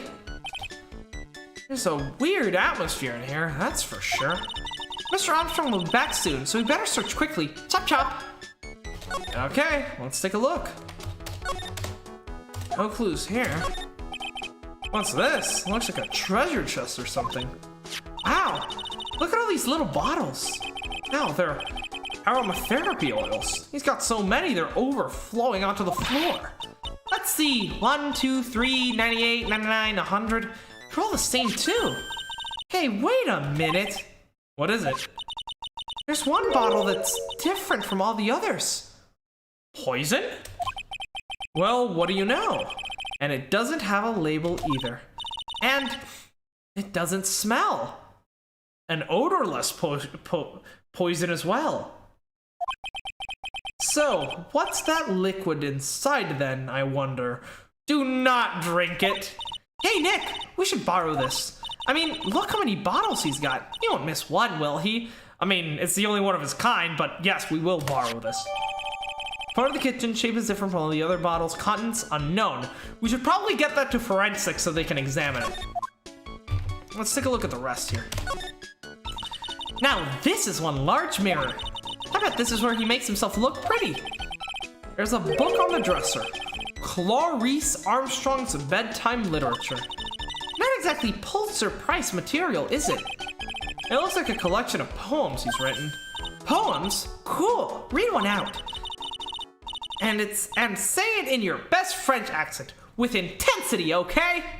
Oh God. Okay, here's one. It's called Printemps. Je trouve them like actors from a film. The coffee still undrunk. Sweet nothings over too soon. On that Saturday morning, the foolish cocktail so delicious. Take the last sip of your tea, and I know what I will do. I must lie to you. I must. Huh? That's it? That is a very suspicious poem. Take one last sip of your tea. I must. Can we read that again? What is... That's it? Yeah, that's a poem for you. Now this is one large mirror.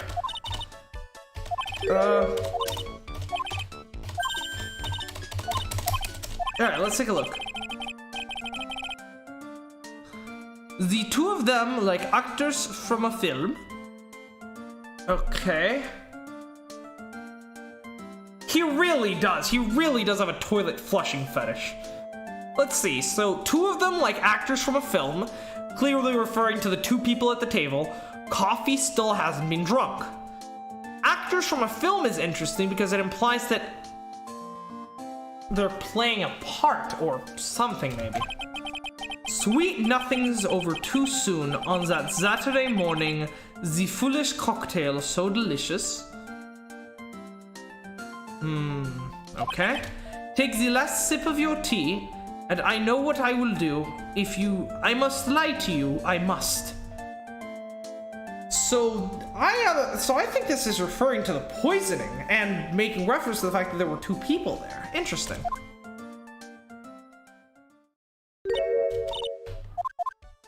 Pretty bad poem, though. Now, I know I'm in a French restaurant. I've never heard of most of these seasonings. Hey, Nick, this container has oyster sauce. What's that? Isn't that used in Chinese food? Look, right there on the counter. My Magatama? What's it doing here? What? Indeed. Okay. So he pickpocketed the Magatama. Interesting. What motive could he have for that? Did he know that the Magatama would allow us to see through his lies? Now I know I'm in a French restaurant. I've never... Okay. And look at all these knives. They look really sharp. I'd like to see how one of these slices through a cheesecake. Cheesecake? You don't exactly need a sharp knife for one of those, Nick. That smells good. Something's bubbling away nicely in the pot. It must be the lobster and abalone fianchetto from the balsamic vinaigrette. Isn't that what I just ate for lunch? Maybe. What you ate is the only French dish I know the name of. Okay. So let's head it back out. Let's head over to Gumshoe. No, not here. Actually, I want to talk to the old man. Oh, there's a beaten up motorcycle here now, and the white pigeon is gone. Interesting. January 6th, Vitamin Square. The old guy's not here anymore. Gonna write a fanfic about Nick having a toilet fetish. So awesome. Jesus Christ. He has no, you gotta make it a threesome with a toilet and a stepladder. What are you doing, stepladder? Drat, I still have some unanswered questions for him. The pigeons are so busy picking up the seeds they didn't notice anything else. Seeing those birds eat with such intense focus reminds me of Maya when she's scarfing down a burger. Okay, what about the bike? A scooter, huh? Who'd leave it right here in the middle of a park? Wheel guard and the light are busted. I guess it must have been in an accident. It's totally wrecked. Wow.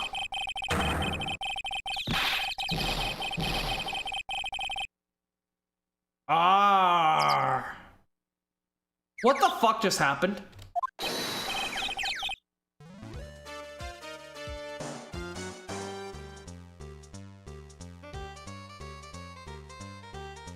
Donald Trump? This is the only man I know with skin this orange. Why does he look like an evil demon version of me? What the fuck? I mean, I see the resemblance, and he's obviously the killer, but like, what the fuck? Hey, what do you think you was doing with my bike? I know, I was just... You been messing with my new ride? Is that what you've been doing? New ride? Is that kind of an old You gonna pay for this? It wasn't me, I was just passing by. Hey, then who's that one tap cover my saddle and that crap, huh? You gon' pay. You catch my drift? No, wait a second. I'm not a pigeon. A wise guy, huh? I'ma beat you so hard I feel like you was smooching that express train. Uh-oh. Fanfic of Edgeworth x Nick. You better watch your back. This ain't over. I'm gonna round up a group of lawyers and then you's gonna pay. Actually, I'm a lawyer myself. What you say? He's even got like the same facial structure as Nick. I'm Phoenix Wright, attorney at law. Phoenix Wright? She was the saying, you Phoenix Wright? Yeah, I am. So you a wise guy too, huh? Cause I'm Phoenix Wright, the one and only. He's just coming out and saying it, I guess. He's not even trying to hide the fact that he's impersonating me. Reels in. Oh, Tatsuya! Hello! I didn't notice you there. How's it going? Really interested in the first thing I bump into here. Hey, Nick and Edgeworth are basically canon. Let's be honest here. So it's not even fan fiction. Oh god, he really is my alternate demon self. What? Out of my way! I gotta cruise! He's gone. Surely that guy wasn't my phony, was he? He wasn't anything like me! So I better make a note on the scooter. Phony, the wheel guards all smashed up, so clearly got into an accident recently. Also, a very cute scooter, I must add. Love the colors. Pathetic! Oh, it's you. A few threats from a little brat like that, and you look like a pigeon that got seed in its eyes! Have you been here the whole time then? I wasn't that strawberry, I had some thinking to do. Well, like you had some coward to do.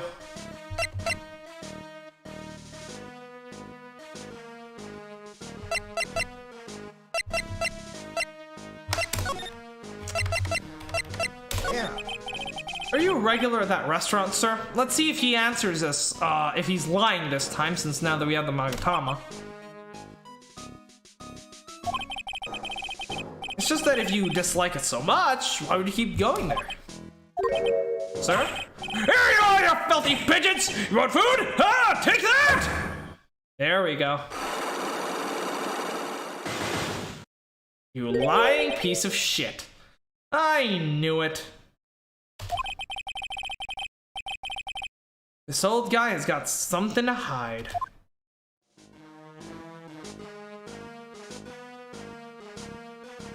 Okay.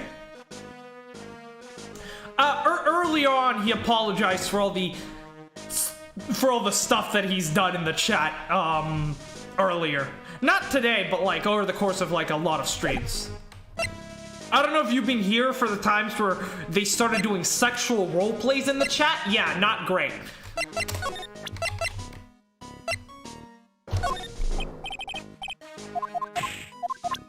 You want your job listings back? Nope. Small bottle. Alright, let's see if we can break him.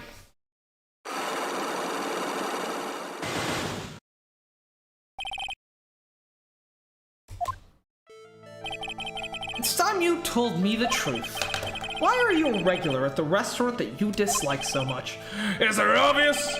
People only have one reason to go to restaurants: the food. To eat. Is that the whole truth? What do you mean?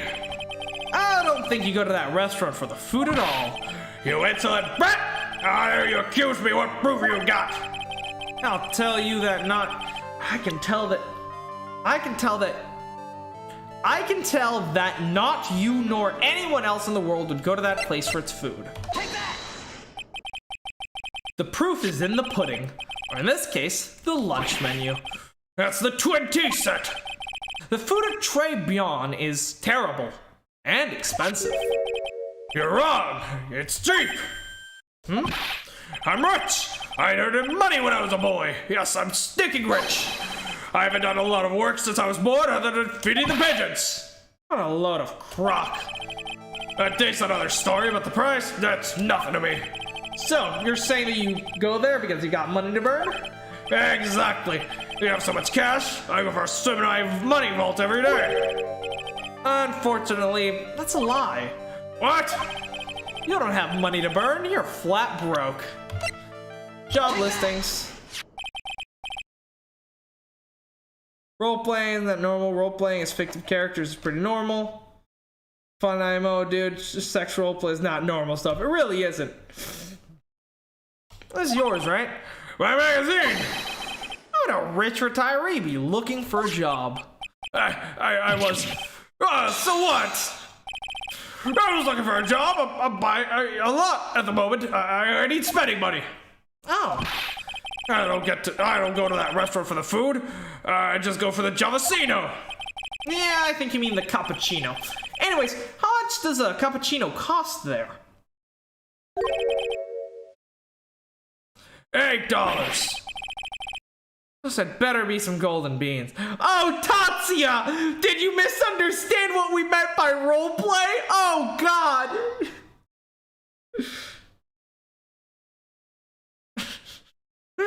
Those had better be some golden beans. What's your problem? You think a poor man would be better off drinking dishwater? Do you? Is that it? Oh, I wasn't thinking that.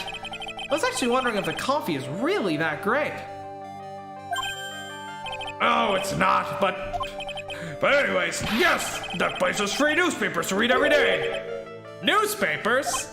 Exactly. Want me hanging around home, so I go there. I'm sorry, sir, but there are no free newspapers to read at Tribune.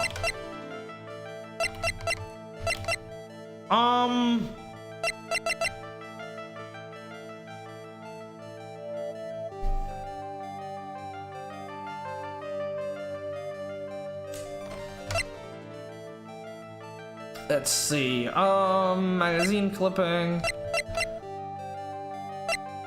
Oh, we've lost our newspaper. Fuck. I don't think we can do this.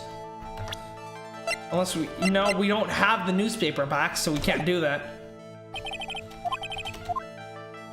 Okay. Yeah, I'm warning you, Tara. Do not say that again.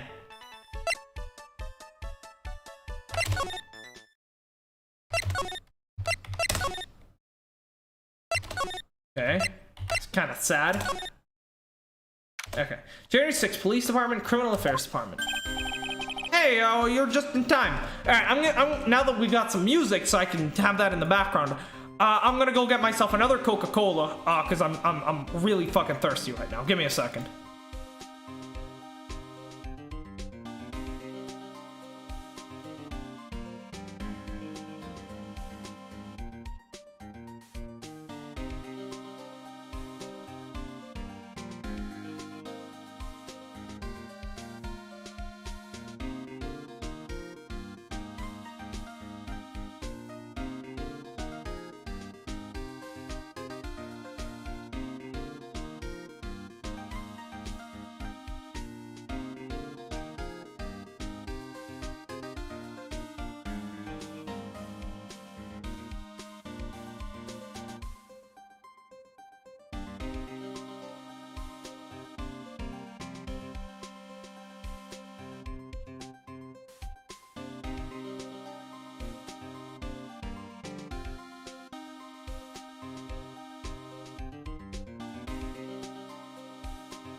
Tara, I find it absolutely astonishing how you come to the stream apologizing for what you've done and then immediately follow it up with that. Like, come on! Come on!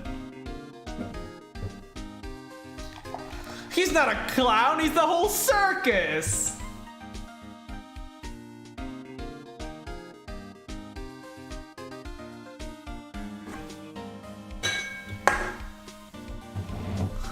Okay.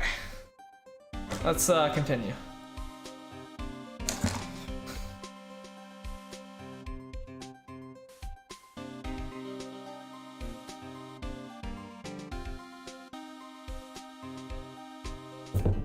Hey, you're just in time.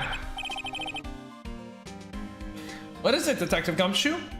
No, Tara, you've been behaving pretty well lately, so you're not in danger of being banned right now. However, if you do that shit again, I will time you out. What is it, Detective Gumshoe? I've got back to me about the newspaper you gave me. It must be in the sports paper with the memo scribbled on it? So, what do they say? Did the analysis turn anything up? They said the doodle was written by the victim, Glenn Elk. No doubt about it. I expected as much. The victim took the paper with him to the restaurant on the day of the murder. That's our best interpretation of the facts at the moment. So why did someone hide it?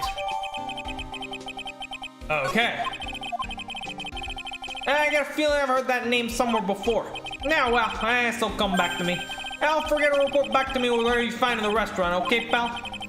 When did I start taking orders from Gumshoe, although I get the feeling that there's something I need to show him. Yes, the poison vial. You got one of those aroma bottles too, huh? Do not put this in your bathwater, please God.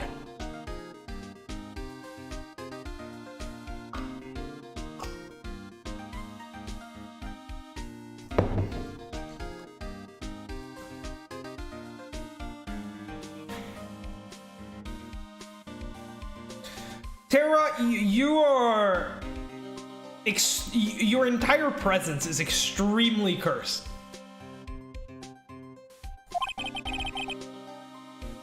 Plus, Tatsuya's been here quite a while now, like at least a couple of months, right?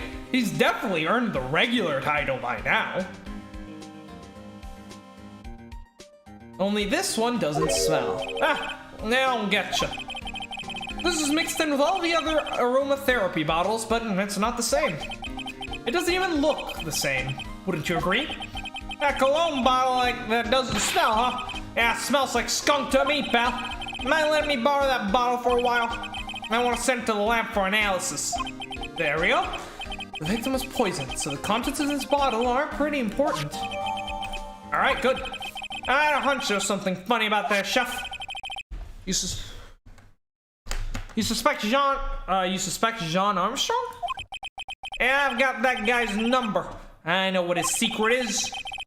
Must be some secret. That must be the same secret Gumshoe was talking about before.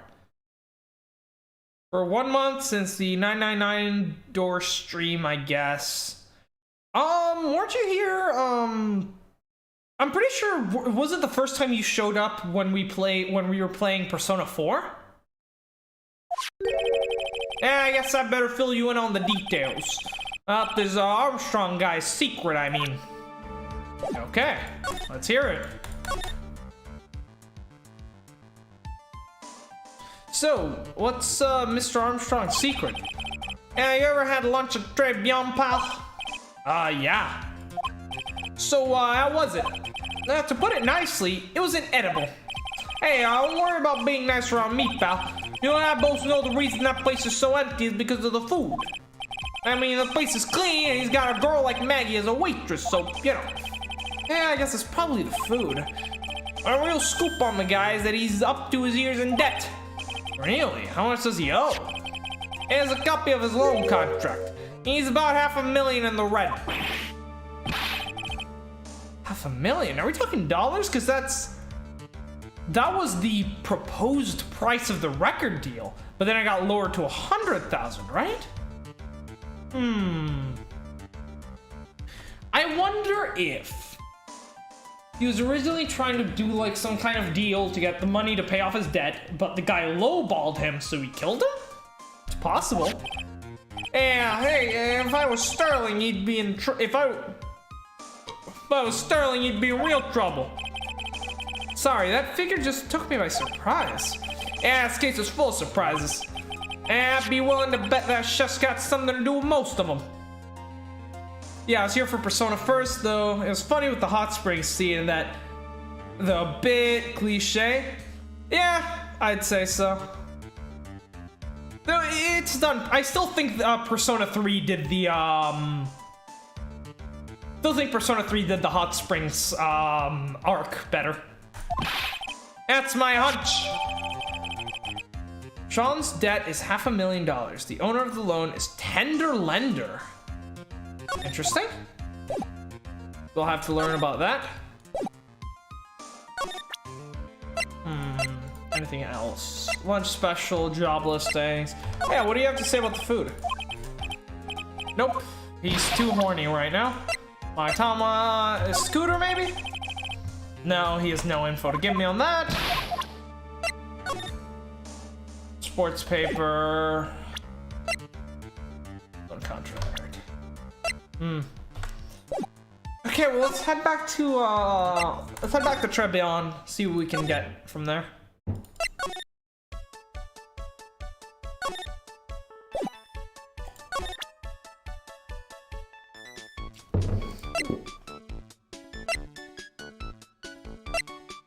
Scooter, sports paper, or Jean loan contract. Scooter, written by my phony. The wheel guard is all the way smashed up.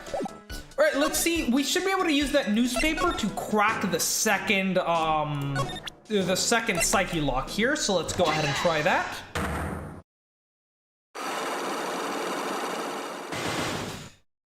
Yeah, Terra is definitely on the weird side. Alright, we can skip through this. You already seen this. So the food is terrible.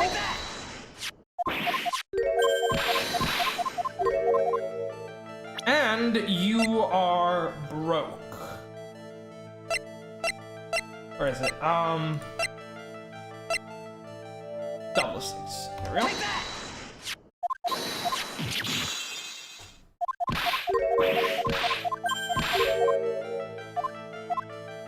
No free papers to read at Tribulations. Sports paper.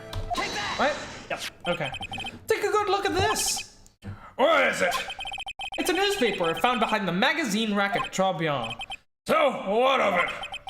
This is the only paper there. And it's dated more than a month ago. What? You see what I'm getting at here? That restaurant doesn't get newspapers. It's just one that a customer happened to leave behind. Ah!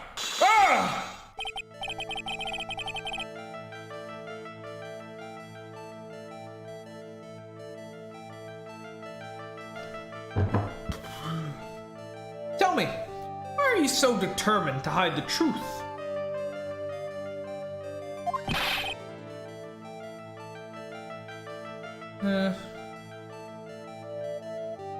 I'm not hiding anything. I'm gonna have to put this guy out of his misery. Listen, the real reason why you go so much to Tribulations is magazine clippings, job listings, lunch special, mug at top. Nope. No, I misclicked. Then again, I don't even know. So, unless.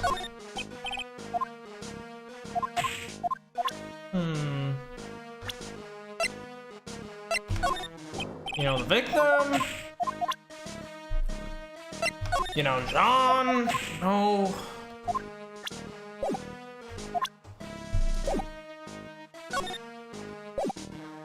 Alright, let's try that again. Let's see,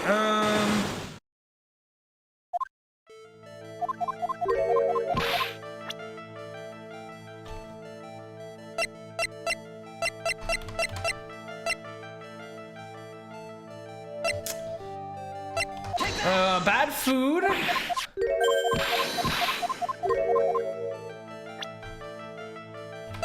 Job listings. Come on.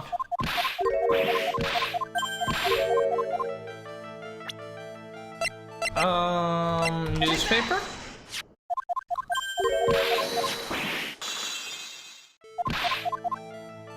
The real reason why he goes to Tribulations could be, let's see, irrelevant.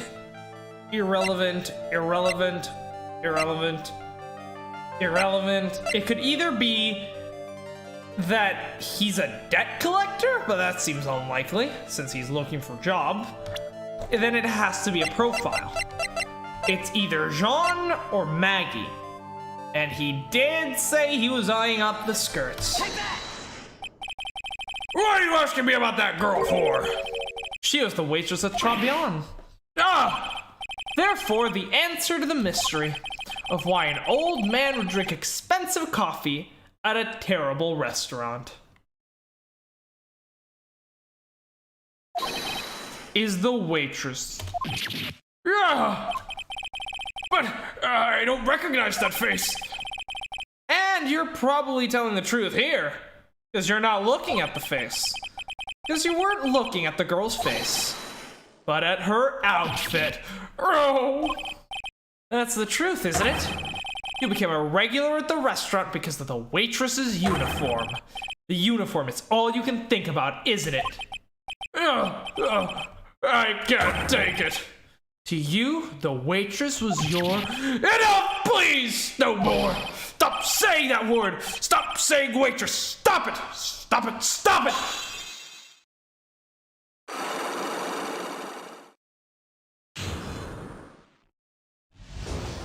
Guys, can we let's get along here, you know? That'd be nice. Sir. Yes, it's true. I was there to see the girl. Fine, so I'm a dirty, wicked, sinful old devil. No, I didn't mean it like that. I even got one of those lousy cups of Cheeto every time for $8. All because of that serving girl. Punish me, lock me up. Really? That's not what I'm here for. You'll be the same. Another 20 years and you'll understand what it's like. You'll know how painful it is to be an old man like me. No, not really. Listen, sir.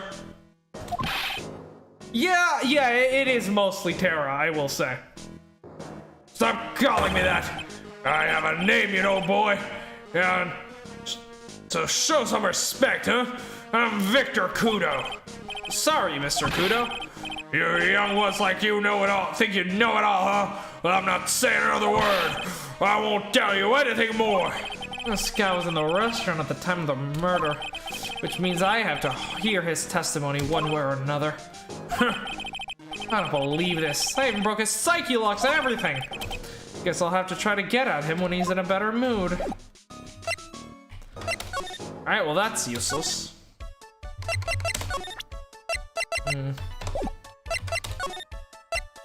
Let's see what Maggie has to say. Maggie's not here. Right, I forgot. Do you have anything to give this gumshoe? Not for. I mean, it looks like one of those grouchy old man types.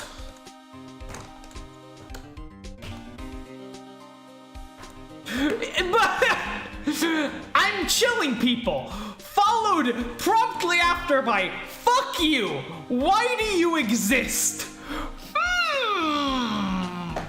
One of these things is not like the other. Can you tell which one is different? Yeah, it's okay though. I don't mind guys like that. But he's involved with a case somehow. That's a different story. Sure. Here's a tip for you, pal. You're getting information out of a guy like that, you're gonna have to find his weakness and try to get under his skin. His weakness? I wonder what that might be. Yeah, we need Maya, who's in the waitress outfit. Alright, Maya. We're gonna need your services here. Yeah, just ignore him.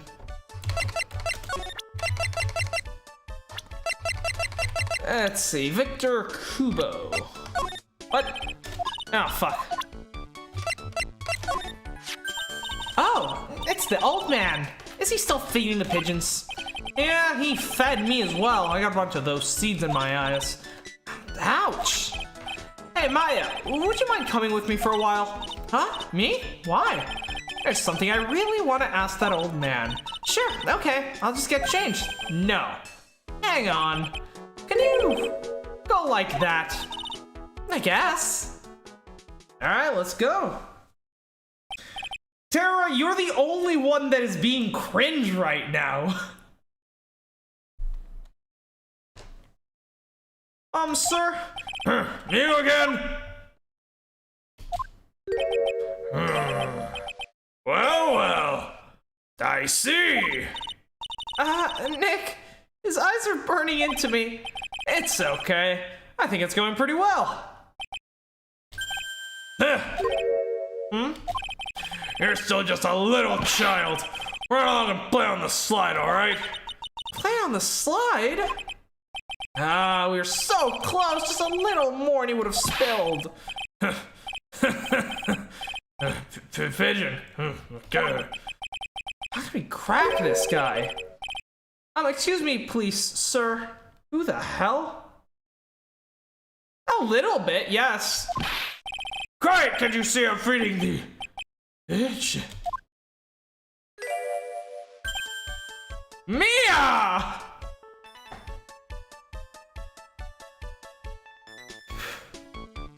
Interesting. This is an interesting approach. Well, if you don't mind, sir, I'd really love to talk with you. yes. Yes, of course, certainly. I'm Victor Kudo. Even from beyond the grave. Wow.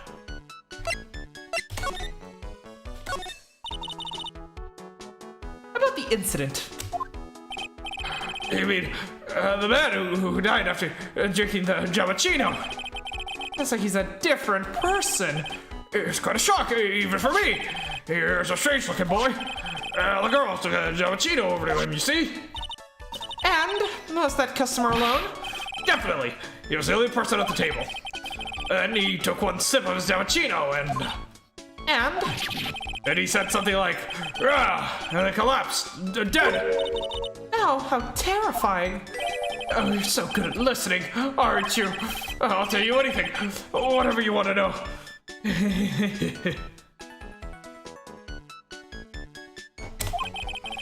He certainly seems to be telling the truth now. But it looks like Mr. Kudo didn't see this other man either. Do you like the food at Trebion? Well, of course, I really am a sophisticated man. I was a young businessman once, you know? Let's set up at a casino in London. Really? How interesting. Eating the food at that restaurant really takes me back to my days in France.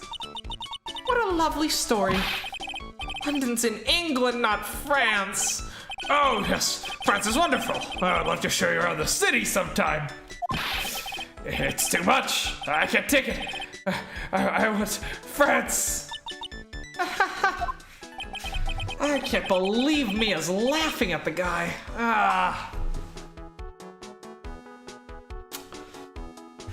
Alright.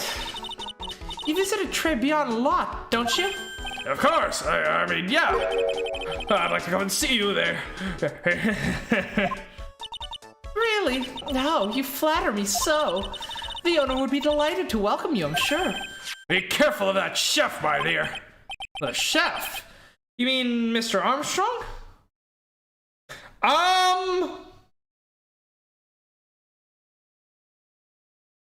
You know, you don't have to say it. That's right, that man's an ex-con. Okay, now this is juicy. He's an ex-con?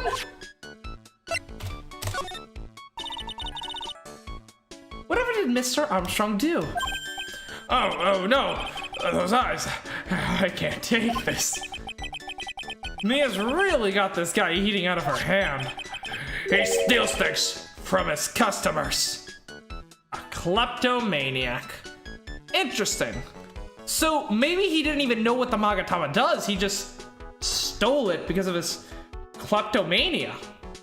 Admit it, Jackson, you got big peepee right now? No, I think it's just you. From his customers? Also, my love is unique for one man only, and that is Miles Edgeworth. You should know this. Gloves, handkerchiefs, little things, mainly. He's a pilfer, so you gotta be careful around him, my dear. Are you sure about this?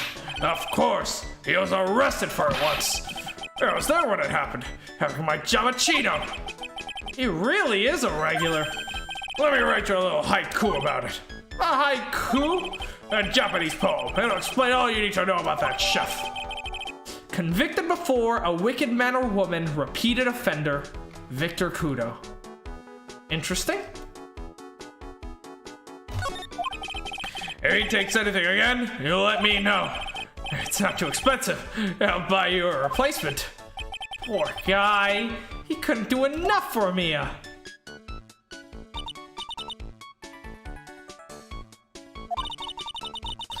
That's about as much as I can do to help. Thanks, Mia. Little question though, why do I have no subscriber? We've got some really important information thanks to you. I mean, your attitude is one. Second is, I don't know if you even make content. Honestly, I can't believe Maya called me here for something like this. Okay. Okay, January 6th. Is he back? I guess it's about time to wrap up today's investigation. Had enough of being a waitress? Yeah, plus no one came to the restaurant. la, Mademoiselle Maya. No. Oh, can you leave me like this? I'm sorry. That reminds me. Mr. Armstrong had a Psyche Lock or 3, didn't he? I'm gonna have to break those. Mr. Armstrong, I hope you won't mind, but I'd like to have another word with you. Volunteers, of course.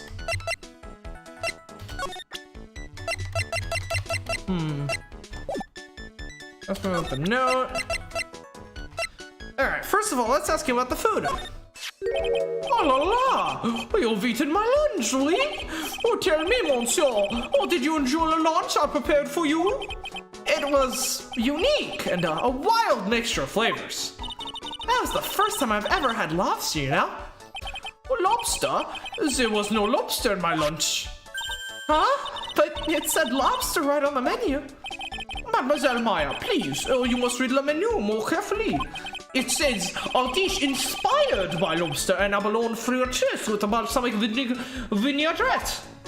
Oh, it's only inspired by it? Oh, oui, inspired by these ingredients, but not perhaps made from them, n'est-ce pas? Well, I guess that's the way the cookie crumbles, Nick. The way the lunch tasted is probably 99% perspiration or 1% inspiration. We could ask him about the Magatama that got stolen. Yeah, let's ask him about his cup domain. Oh, no. Using the Magatama. Okay, no, I don't want to do this. Not right now. Fuck.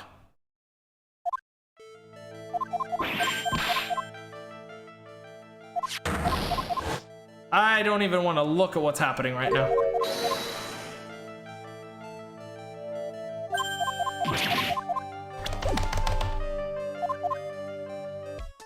Alright, here we go. I want to present the other stuff before we actually break the Psyche Locks. Let's talk about your debt. Pardon. Without my reading glasses, I cannot see this. I do not read English well. He's not even looking at it. You better find a way to make him look then. Other than the note. No. Well, let's ask him about some people then. Yeah, what's up, Tara? Who's your favorite and least favorite viewer?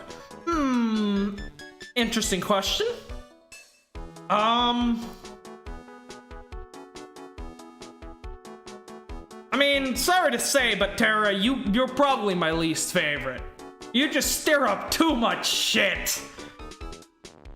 You really just set yourself up for that one. As for my favorite, let me see.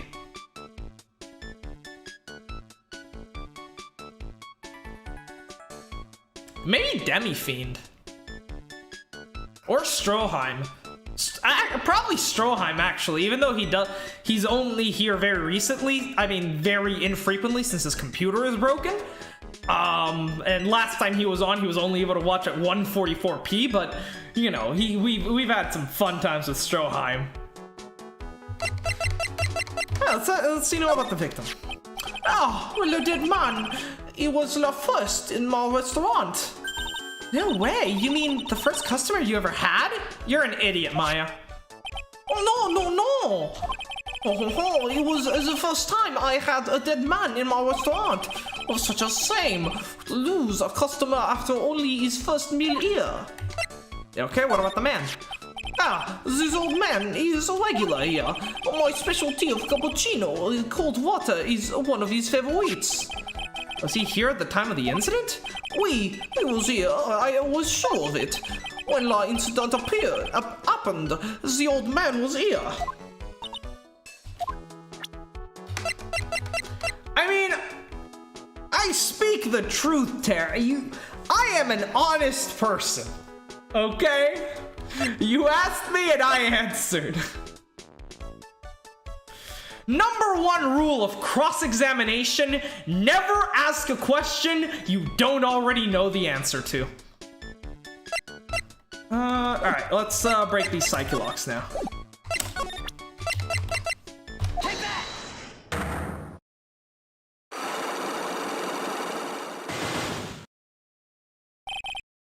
Maggie's motive. What is happening? Oh, I do not like this horrible feeling. I have to know the truth. What happened that day? Oh, he looks so sad. Hello. I will confess everything. Oh, just don't hurt me. Huh? Well, that's a new world record. It was a lottery ticket. A lottery ticket? Well, the man who died here had a lottery ticket for $500,000. Was it a winning ticket? Because if it was, that gives you motive. $500,000? Oui, but after the incident, this ticket, it disappeared. Ticket disappeared. Wow, and this would have nothing to do with the man who is a renowned kleptomaniac. This was the motive that the prosecution gave for Maggie. They said that she poisoned the man to get the $500,000 lottery ticket. Not everyone has at least 2 hours time for the stream. Yeah, it's actually really wild because, like, pretty much my entire viewership, other than you two, are from Japan and Korea. Minato, you, and Akahiko are all Japanese, and then, Demi is Korean. So, like, it's really just, like, it's really early in the morning for them. Like, it's a miracle they ever found this channel and ever saw the streams in the first place. Why didn't you tell me about this sooner? Oh, hello. If I remember correctly, you both are Europeans. You've been trying to hide this information about the lottery ticket from me. And I want to know the reason why. No, monsieur, you doubt me. I have confessed to everything I know. Mr. Armstrong, the $500,000 lottery ticket. I think I know who took it. I think the winning ticket was stolen by this person. You! Mr. Armstrong, I believe there is a very high possibility that it was you. Wow, this is one piercing stream, even for a man like him. So yeah, it makes sense that you two can, you know, make the streams more often than the people who are literally on the other side of the globe from me. Potpourri, moi? Why? You have no evidence. I am not Master Mask. I am not the kind of person who steals the property of others. Master Mask is not a criminal anymore, so in a sense, you aren't. Sorry to disappoint you, Mr. Armstrong, but I have evidence to the contrary. I present you proof that you have stolen from others in the past. We could either use the note or the Magatama that you stole from us. Let's try the note. Yep. What is this?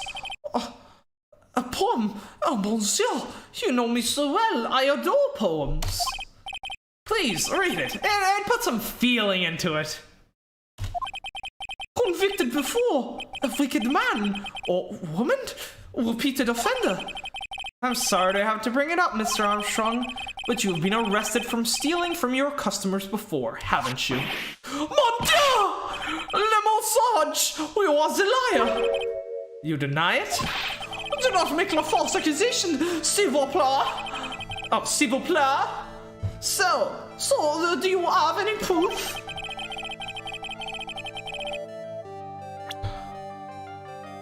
I want to see the incontestable proof that I have ever stolen from one of my customers. Take that! You've stolen from me.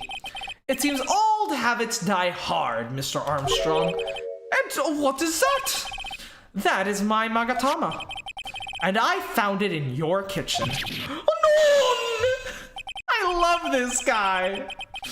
Now that scream just about broke some windows. God, I despise this face. You know what this face reminds me of? Here, give me a second. I need to pull it up. Cringing mood.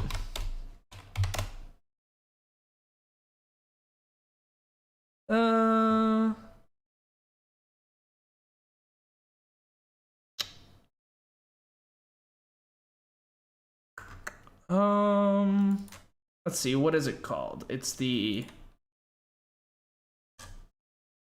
suffering emoji. Where is it?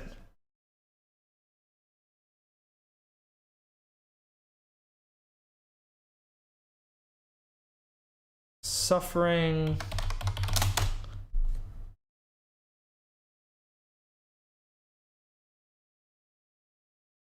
Where is it? I can't find it. Hold on.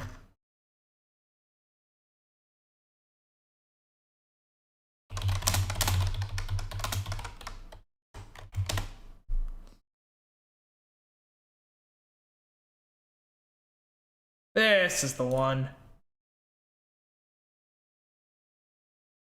Let me pull it up on the stream for you people. Add a new image. New source instead. Browse. Where is it? Where did I download it? His face right now reminds me of this image. Do you see the resemblance? Where is it? There we go.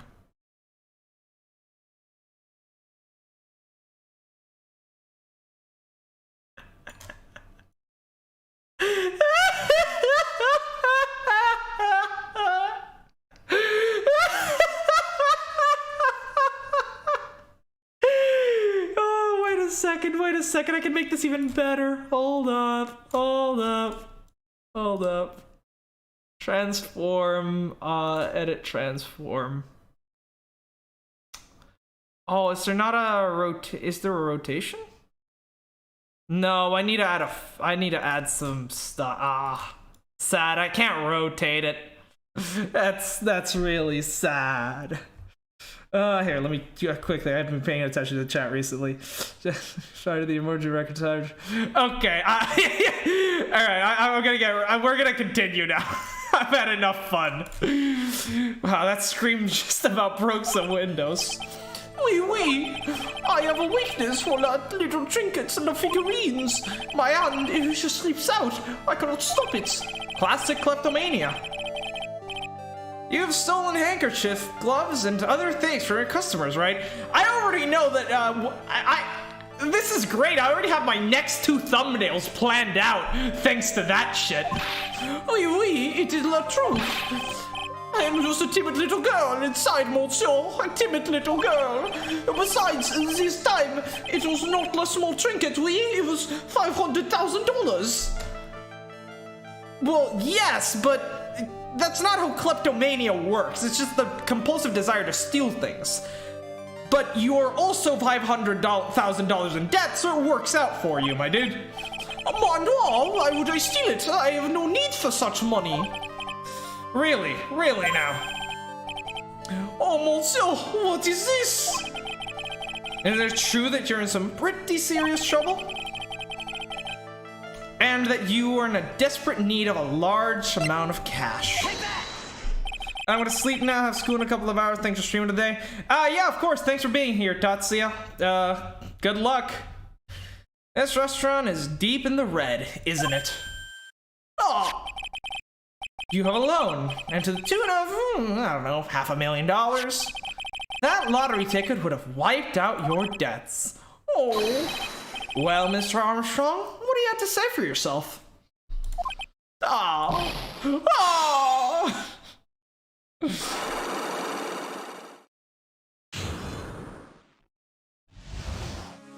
Maggie's motive. Mr. Armstrong, you said that the victim had a winning lottery ticket for $500,000. How did you know he had something like that in the first place? The man was listening to the radio with his earpiece. Maggie said something about that too. Was he listening to the winning lottery numbers? The winning number was announced on the news, I think. All of a sudden, he exploded. Yes! $500,000! He shouted. And the ticket?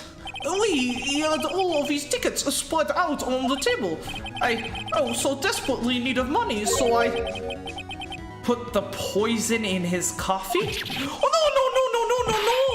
Oh, no, you naughty man. I simply helped myself to one of his tickets.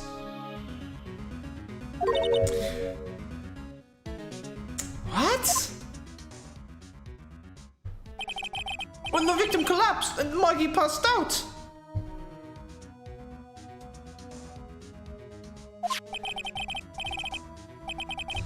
I thought to myself, a potpourri party, he had so many of them. Yeah, but only one of them was the winning ticket, right? How could you do that, Mr. Armstrong? Maggie was arrested because of you. Yeah, that's the motive they used. So he's directly responsible for this. Tara, what the fuck? That's deleted. Oh no, this is not true. I did not take it. No ticket for $500,000. I mean, but you told us you did. You said you took a ticket. Why no? My filet, it was no. That's enough. Huh? Ah! Why are you here? Ah, Gato, the worst prosecutor ever. What in the heck are you doing here? This is, without a doubt, the worst coffee I've ever tasted, Mr. Armstrong. It is really bad, yeah. He came in here for coffee? Does his craving for coffee know no bounds? Yeah, Gato's theme is absolutely amazing, but he's compensating for something, and that something is his lack of prosecution skills. Perhaps Mr. Armstrong stole one of the victim's tickets on the day in question. I am Leah Red, no, just a little girl who everyone is laughing at. But in that case, Maggie shouldn't be the only one under suspicion. He had the wrong ticket. What? Mr. Armstrong made off with the winning ticket's pretty neighbor. So, the ticket he took was worthless? Not quite. He did win something. $1. You see, I'm just a pretty face. Without my looks, I have nothing. So, what happened to the winning ticket then? The one he meant to steal. Well, I'm excited to figure out his backstory. Indeed, what did happen to it? I don't like spoiling myself for watching trailers, so we'll just wait and see how the movie turns out tomorrow, won't we?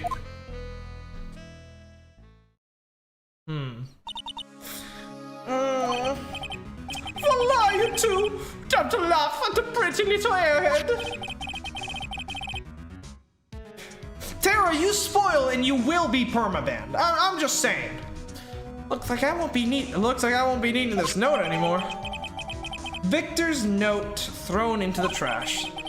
Looks like we've got a new mystery now, namely, where did the winning ticket go? I've got a bad feeling about this. Well, anyways, we can't let Maggie suffer any longer for this, and certainly not again.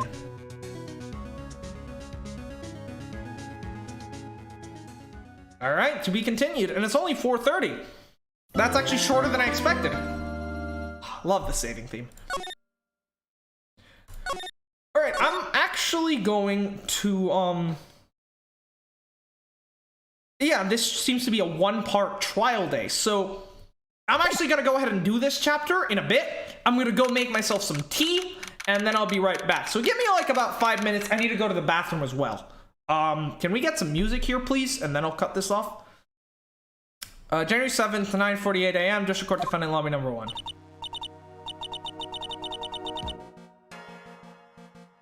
This music is decent. I guess we'll have this.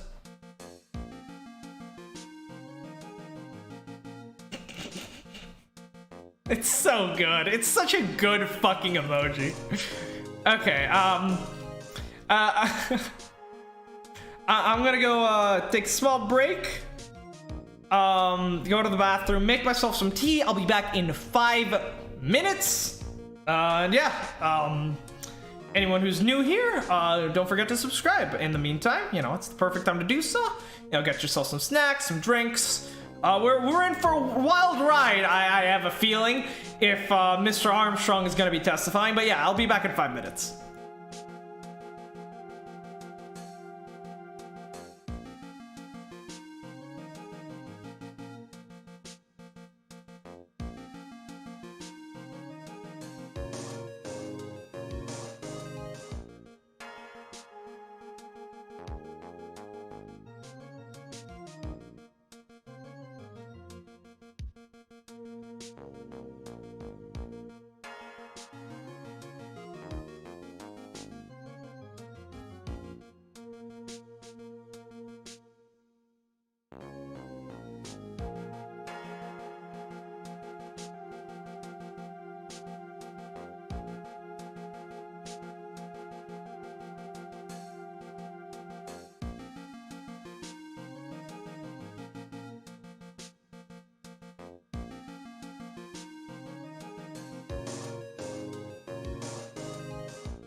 And we're back.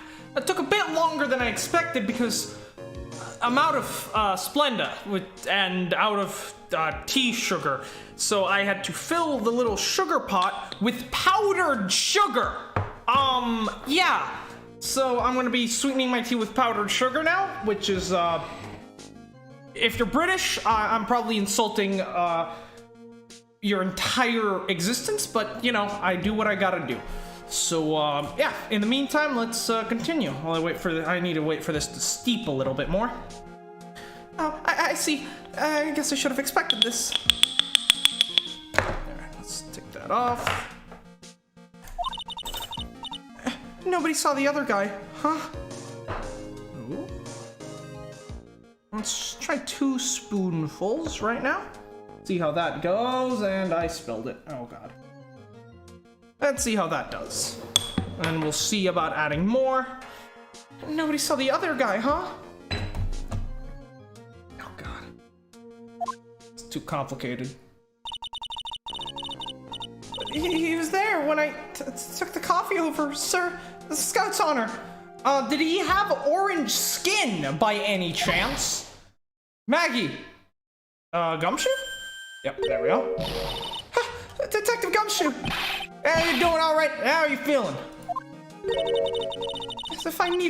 As if you needed to ask either question, sir. Oh, let me get you down, Maggie. And don't forget to eat well, too, okay? Roger. And you! Yes? You better square this case away, got it, pal? Maggie's innocent, you hear? If you screw up, then I'll be doing some squatting away myself. Squaring away some paperwork for your arrest. I think he's serious. Hey, detective, you're on our side for once, right? Yep. I mean, it's not even the first time, pal. I mean, I helped you with Edgeworth, and I helped you find Maya and other stuff. So, you'll be able to help Maggie out, right? Really? Can you, sir? Yeah, of course, I got the situation under control. Amazing Persona memes? Maybe I might check them out afterwards. After we're done here. Alright, I think the tea has probably steeped long enough. Yeah, it has, okay.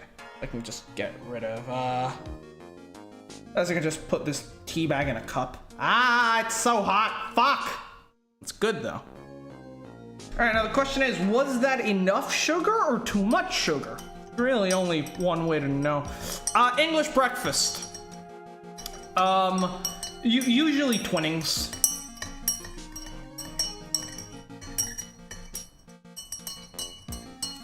Yeah, of course, I had the situation under control.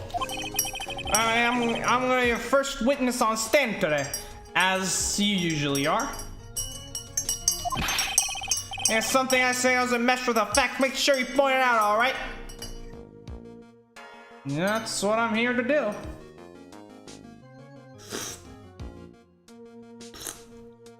No, it needs a lot more sugar. Holy shit. Okay. Let's add 2 more spoonfuls.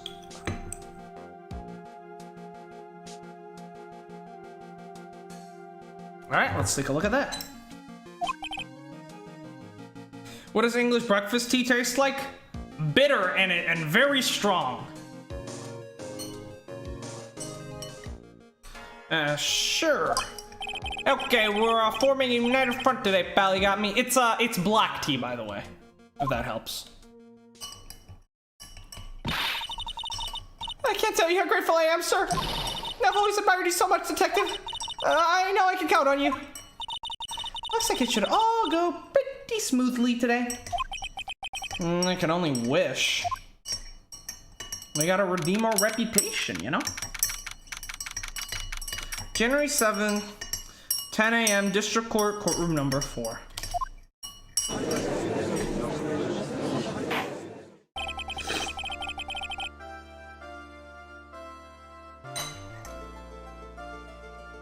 Okay. Try 2 more spoonfuls. See what that does. Court is now in session for the trial of Maggie Bride. Again. The defense is ready, Your Honor. I drink my tea with diabetes amounts of sugar. Same, although I actually prefer the taste of Splenda to sugar. So, no diabetes for me, just cancer. Bitter. Mr. Wright. Yes, Your Honor? What's wrong? Nothing, it's just whatever you address you. Whenever I addressed you in the previous trial, your response was, "You started talking to me." It was a little, well, intimidating. Oh, no, that wasn't me. That was a phony Phoenix, remember? That's why we, redoing this whole trial.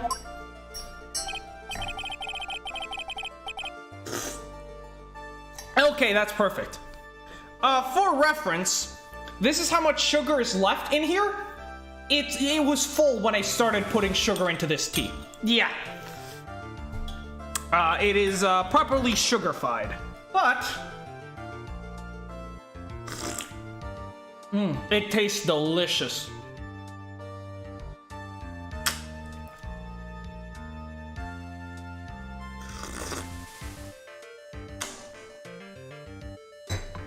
There is so much sugar in here that the color has gotten lighter, almost as if I had added milk or something to it. Like it's a light brown now instead of dark brown. I see, so our trusty Phoenix Wright is back with us now, is he? Our trusty? So, Mr. Gatto, your opening statement, please. Okay. No, there's a T. There's a T? There is a hair in my tea.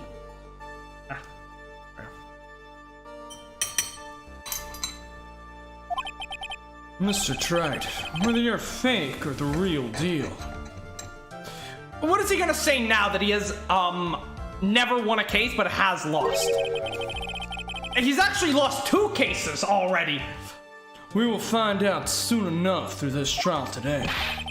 I can already tell you, I'm the real Phoenix Wright. I wasn't questioning whether you are Phoenix Wright or not. I was questioning whether you had studied law or not. Honestly, I have that question sometimes. Although you clearly haven't. That's what I intend to find out. There's no denying it. Behind that man is a man who really hates me for some reason or another. As everyone is aware, the court has already given its verdict on this case once.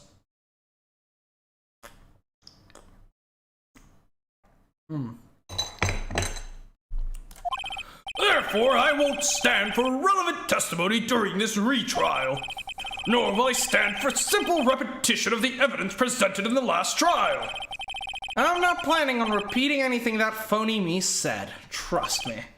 And now then, Mr. Gatto, please summon your first witness. He's really bad, yeah. Let's start formalities, shall we? Name and occupation. Witness, state your name for the court. Sorry, sir. Name's Police Department Detective. Occupation, Dick Gumshoe. Other way around, detective. Sorry. Well, I'm the officer in charge of this case since yesterday, sir. Since yesterday? Yeah, I'm the guy who was on the initial investigation tied up with another case now. I hope Gumshoe's really got everything under control. For everyone's sake. I see, so Detective Gumshoe, You should probably go charge your phone, Tara. would you outline for the court the basic facts of the case? Yep, see you next time. Thanks for being here.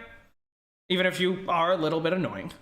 Yes, sir. The victim's name was Glenn Elgee. He was a professional programmer. He was on the payroll of Blue Screens Inc., a local company. Here's the victim's autopsy report. The court accepts this into evidence.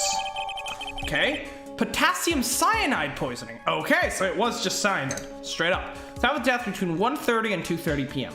Got it? It's a pretty wide window, though, so I guess we'll have to see. And here are the floor plans of the restaurant. And the incident took place, the victim was sitting right here. Poison coffee was brought over to him by the waitress. The waitress being the accused. Yeah. The victim died from poisoning almost immediately after he took a sip of the coffee. At the time of the incident, there were 2 other people in the restaurant. Mr. John Armstrong, the owner and chef. And a regular by the name of Mr. Victor Kudo. It still seems to be a very straightforward case to me. Blueprints of the crime scene, X equals victim's seat. Alright, let's take a look at that. Oh, let's drink in harmony with Gatto.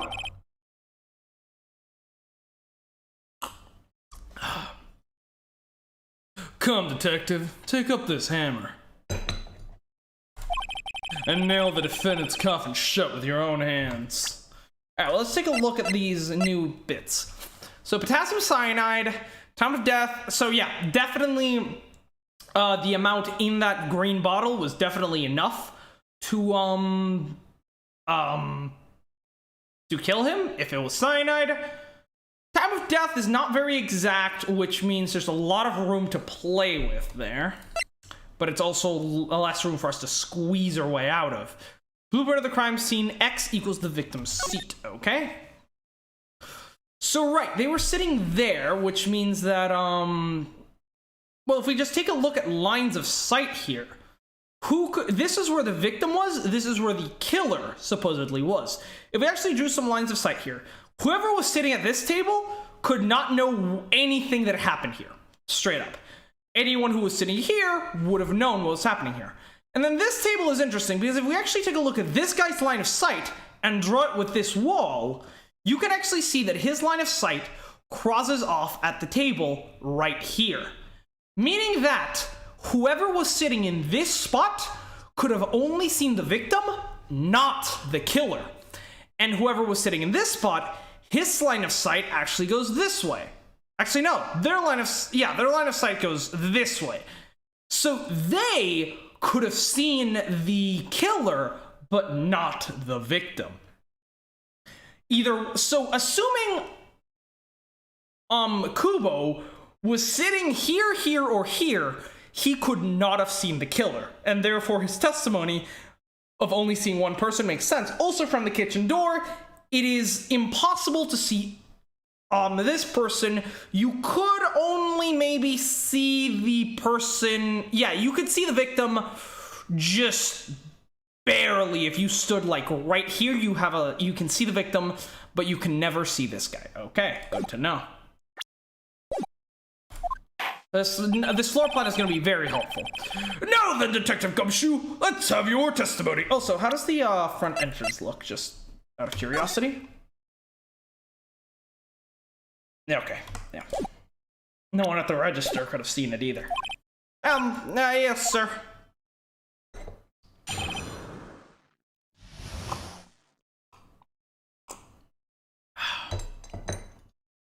The incident. When the incident took place, the victim was alone at his table, sir. We understand that the guy, Glenn Elga, was listening to his radio at the time. Traces of poison were found in his coffee cup. And what we found was potassium cyanide. This stuff really packs a punch, you know? And it looked like Miss Bride might have had, well, some kind of motive.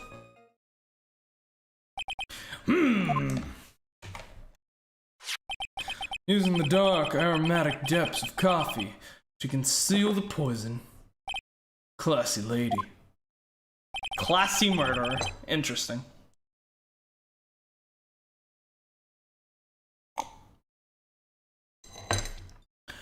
I wonder if there will be any parallels drawn to this and the death of Mia's boyfriend. The facts in this case seem to be ironclad. Mr. Wright, I would ask you to begin your cross-examination, but... Yes? Please, no intimidation tricks this time around. Is that understood? I already told you that wasn't me. No, I mean that's what you do every time. In fact, the fake Phoenix, right, was quite nice. What the witnesses?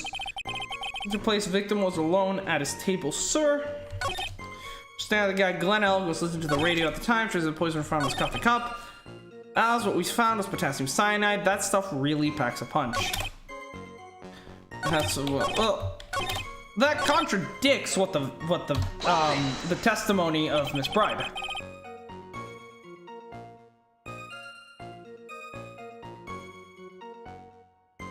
Ah, shit. I'm running out of table space. Holy shit. Let me... Coffee cup over there. I mean, teacup over there. And now powdered sugar all over my desk. Motherfucker. Yeah, I'm gonna need to take the fucking vacuum to this place after I'm done here. Christ. Oh, God. Oh, God, it's getting everywhere. No. Can I stop you for just a minute? Yeah, what is it? I said something that contradicts the evidence. He's so desperate for that to be true, he's practically crying. I'm gonna go get some water real quick, because I'm really fucking thirsty. Give me just 1 second.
And we're back. Alright, let's continue now that I've got a big fucking glass of water here.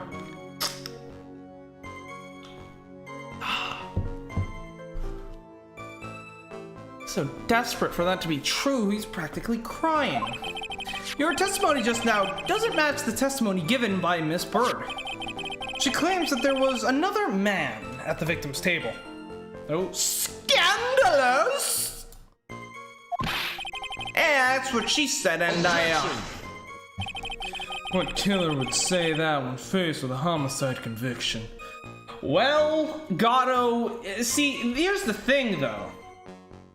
Can you prove that there were no other people at the restaurant? I mean, this is the claim that you are making, that you're the only person at the restaurant, so can you prove it?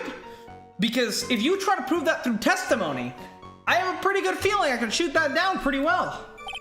Hey. Sadly, her testimony isn't supported by the owner or the customer. Well, I'd like to cross-examine those testimonies then. Isn't that right, Detective Gumshoe? Hey, if those testimonies were given in court, I have a right to cross-examine them. Yeah, it's true. Two testimonies tie up on that.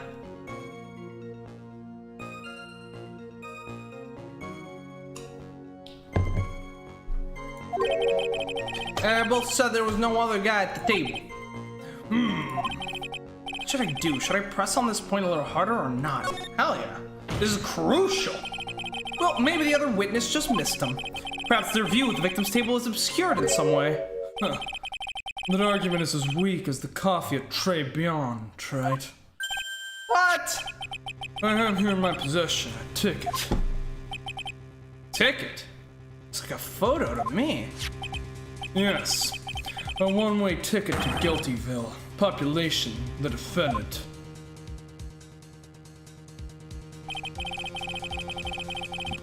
There's a photograph taken from near the entrance to the kitchen. There's the scene was witnessed by the chef, moments after the poisoning took place, correct? I think the court will agree that with such clear view of the scene of the crime. Now, how, Mr. Trite, could anyone have overlooked a second person at the table? Okay, credit where credit is due. After getting your ass absolutely handed to you by me in the last case, you sat in during the trial last month and saw how Winston Payne expertly prosecuted the case, so you decided to take a few pointers from him and are now actually using evidence to back up your claims. I'm so proud of you, my little Gato. It's like it's baby's first evidence presentation.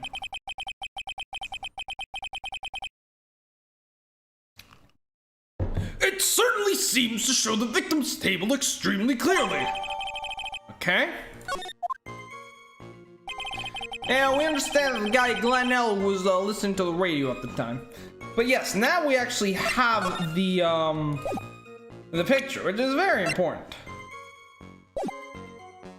So the radio at the time was found in his coffee cup. Oh yeah, what about those about that forensics, the bottle we sent to analytics? So traces of the poison were found in the coffee cup and nowhere else? Yeah, not sure I get you, pal. Was the poison a liquid? Or was it powder? If I had to put it in layman's terms, I'd say it was a powdery substance. Well, in that case, there must have been traces somewhere else on the defendant. So the poison could have been in anything that was on the table: sugar, salt, pepper. Do you put salt and pepper in your coffee, Trite? You put sugar in it. And the victim took his coffee black with no sugar.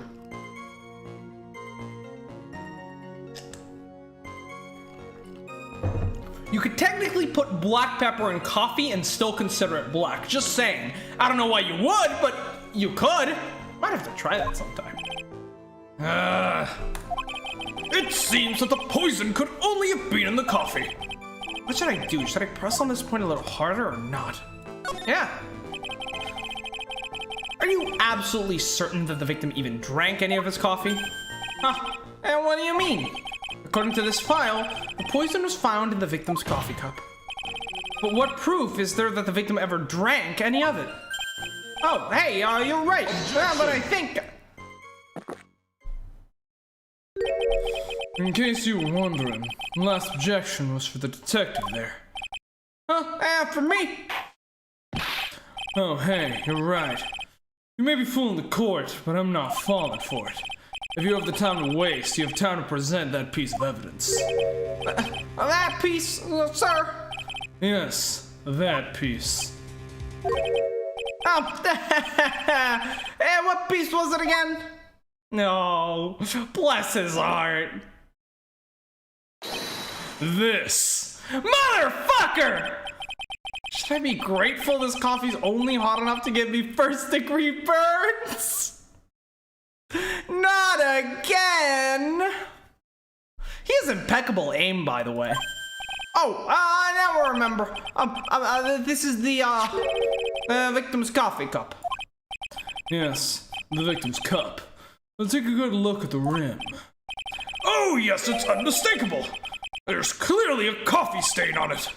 Conclusive proof that the victim did drink the poisoned coffee that was in this cup. The victim gulped down it. Ah! Fuck! I didn't read. And for the record, the only prints on the cup were the victim's and the defendant's.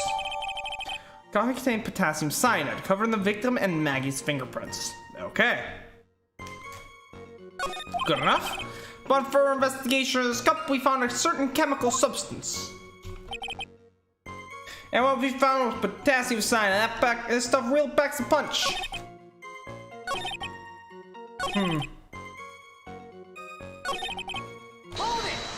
Talk more about potassium cyanide. Potassium cyanide? I've never heard of that chemical before.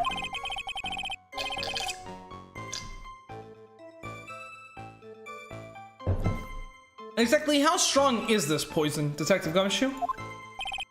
It's, that stuff's lethal. Eat too much and your history.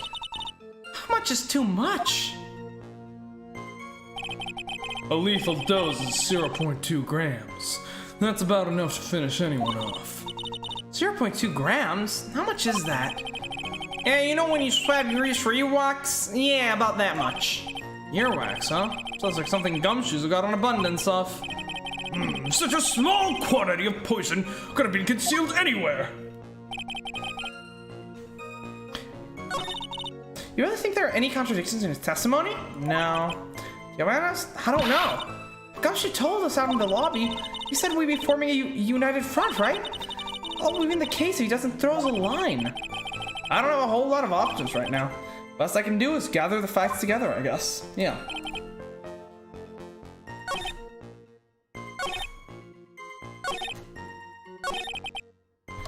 Yeah, let's talk about the motive here. Some kind of motive. Yeah, but if you ask me, it's been blown way out of proportion. You know what my golden rule is, detective? Chuck out a bad cup of coffee. You can always get another. Huh? I don't get it. I'm saying, we can always get another witness to the stand if we have to chuck you out. Oh. So stick to the facts, detective. Now then, what was Miss Brad's motive? Come on, Gumshoe. She was, they said she wanted to steal a lottery ticket. I knew it. As we heard yesterday, too. It disappeared from the scene of the crime. And it wasn't just any lottery ticket. It was a winning ticket for $500,000. Mr. Armstrong knew about the ticket too, didn't he? But he stole the wrong one. Then, is it possible Maggie stole the winning one? What should I do? Should I press on this point further? Yeah, we need as much evidence as we can get. Wait a minute. The mere fact that the lottery ticket disappeared in no way implicates my client. Huh. I have here in my hand the very ticket in question. That's the $500,000 lottery ticket! And one of the female police officers found it when she was conducting a search after the defendant. What? Order! Huh. She's quite a lucky bird, our little waitress. You will submit that ticket as evidence to the court immediately! I better keep an eye on that ticket. The way the judge's voice is quivering. Yeah, he's trying to keep it for himself. Ticket for $500,000 found during a body search of Maggie. This ticket was presented to the court in the previous trial too, but it feels heavier now somehow. $500,000, you say? It's just a scrap of paper. What matters is where it was found, Your Honor. And that's on Maggie's person, unfortunately. That's enough! The facts of this case seem overwhelmingly clear to me. The defendant had ample opportunity to commit the crime with which she is charged. Furthermore, it seems beyond reasonable doubt that she did indeed commit the crime. I like an old man who knows the score. There is also the matter of the $500,000 lottery ticket. That alone provides a very credible motive. I mean, for that sum of money, even I might be tempted to bend the rules. But this doesn't work out. Like, again, obviously the judge's reasoning is always garbage, so we can just ignore that. Speaking directly to Gatto here, I like that you've gone ahead and improved and actually brought some evidence this time, but it's simply not enough, because evidence is only as good. I need to lock my door. 1 second. Evidence is only as good as the man who presents it. And well, Gatto, you still have a long ways to go in the logic department. I mean, let's think about the evidence that you yourself have presented, right? The victim, the defendant murdered, according to what you've said, the defendant murdered the victim in order to steal a lottery ticket, correct? Yes. And she killed him with cyanide. Okay. So, if the motive is the lottery ticket, we must establish when did the defendant figure out that the lottery ticket was a winner. And as we know, because the lottery was announced that day, she found out prior to the murder. She would have found out prior to the murder, meaning that it was not premeditated. So why did she have cyanide on her? The fact that the murder was committed through poisoning indicates the fact of premeditation. And if you cite the lottery ticket as your motive, premeditation doesn't work. I don't mind an old man who is weak to the siren call of money. Not good, Nick. The evidence against Maggie is starting to pile up fast. Really? Because I think the evidence contradicts itself quite thoroughly. Yeah, that's because the court has ruled guilty once already. I'd say it's about time to wrap up this repeat performance. It's honestly quite astonishing that they were able to actually get this through even with a shitty defense attorney. Did no one realize the fact that you can't premeditate a murder for a motive that you learned about at the time? Like, it makes no sense. It literally doesn't work out.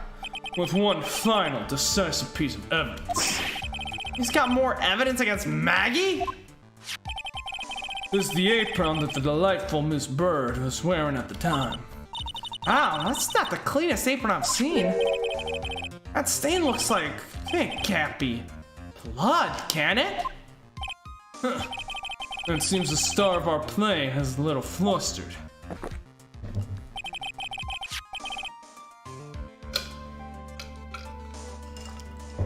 And somehow spilled coffee on herself. That coffee?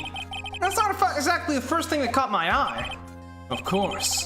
Coffee stain isn't the most interesting thing about this apron. Now, there's something else that stands out even more. Something else? I presume you mean... Of course. I'm referring to the pocket. The pocket? Right, the vial. A search carried out right after the incident uncovered this. A potassium cyanide. The very poison used by the killer was in her apron pocket. So why? Explain this to me, Mr. Logic Man! Why did she have the cyanide if she didn't premeditate the murder? Motherfucker. Bottle of poison in Maggie's pocket? We knew about this. And Maggie's prints were the only ones on it. What?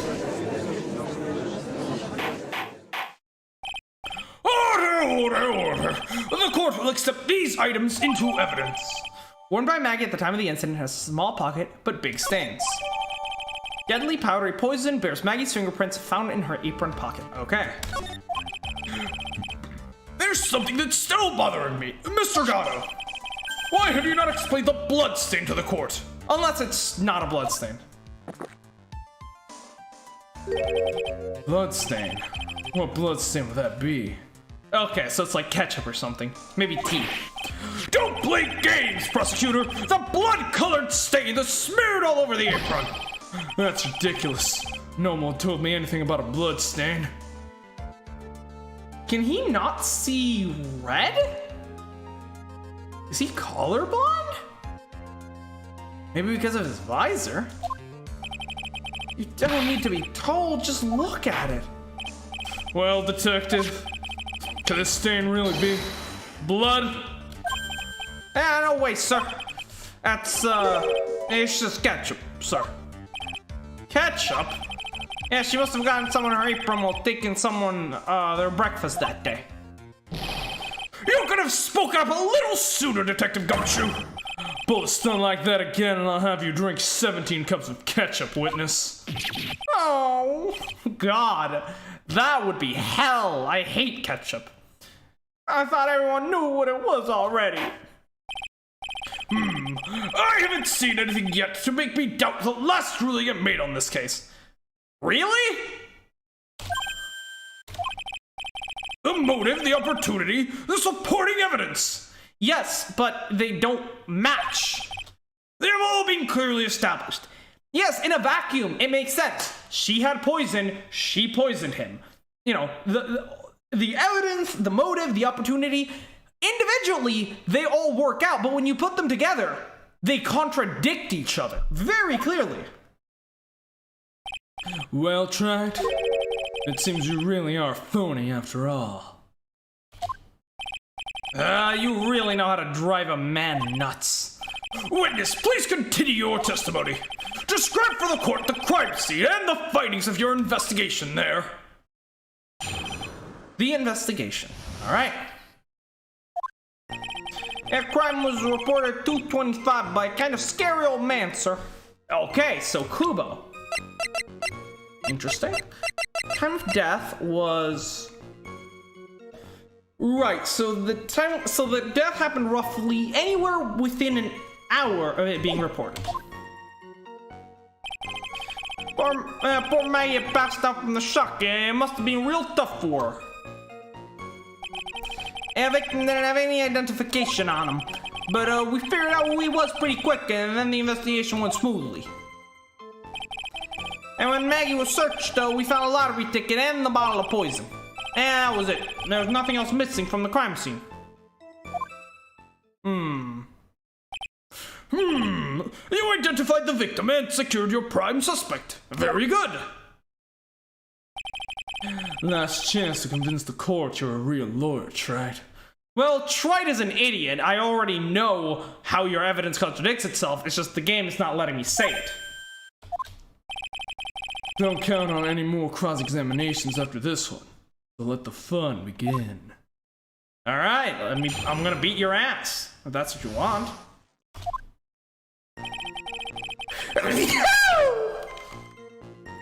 Okay, that was something. We're at 2:25 p.m. by a kind of scary old man, sir. Poor Maggie had passed out from the shock. It must have been real tough for her. The victim didn't have any identification on him, so we figured out who he was pretty quick, and the investigation went smoothly. Maggie was searched, we found the lottery ticket and the bottle of poison. And that was it. There was nothing else missing from the scene of the crime. Wrong! So, the $500,000 lottery ticket and the bottle of poison were accounted for. Yeah.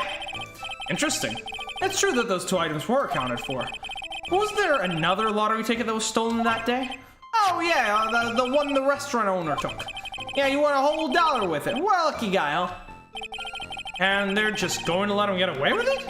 It was just $1, detective. I guess no one cares when it's that little, except for Gumshoe. Yeah, that's probably like a month's worth of salary. If I don't find a hole in this testimony, the judge is gonna hand down his verdict. Gumshoe isn't giving us anything to work with. And we can't find any contradictions if he doesn't give us something. Yeah, it's true, but Muggy and Gumshoe are dumb and dumber. Our only hope is that they were so dumb, they missed something obvious. Come on, Gumshoe, be the dumbest you've ever been. Poor Maggie has passed out from the shock. It must have been real tough for her. The victim didn't have any identification. It was pretty quick, and then you... So what if I told you that there was something missing from the scene of the crime? And I'm gonna go ahead and save real quick. It was the sports newspaper, right? Nothing else? Yeah, okay. Actually, here, take a look at the crime scene photo. What do we see there? No, we don't see the newspaper in the photo, so this will be interesting. I don't know if we can prove this. Objection! This evidence, fuck! I mean, you never accounted for that, so...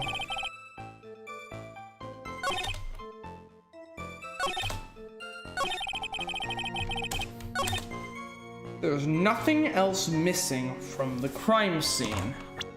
Interesting. Except for that, but I guess we're just ignoring that. Lunch special, the Jean's loan contract, the scooter, the autopsy report, floor plans, the photo, coffee cup, lottery ticket, apron, potassium cyanide. Interesting. Alright, well, let's try pressing him, see what we can get out of this.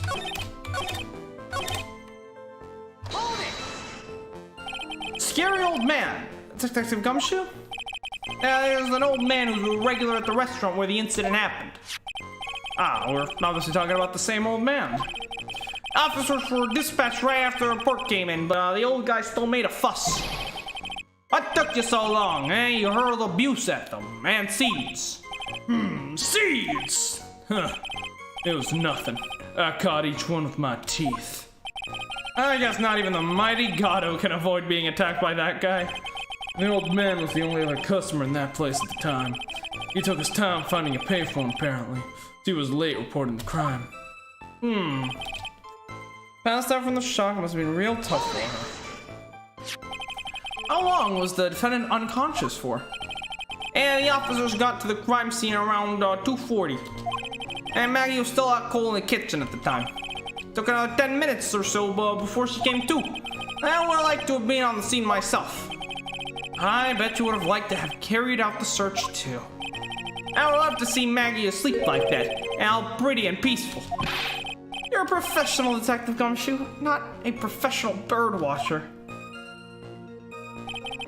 Save the romantics for your own time, Detective. All we need to know is about the investigation. Oops, I'm pretty red right now, aren't I? Have any identification on him? Interesting. You don't have any. Are you saying that it was stolen then? Yeah, no, I don't think so. The victim didn't have any driver's license or even a credit card on him, pal. All he had was 58 cents in his wallet. So how was he going to pay for the drink? 58 cents? Yeah, I can't believe I found someone with less in their wallet than me, pal. The victim sounds like he was a thoroughly miserable young man. Or some kind of outlaw.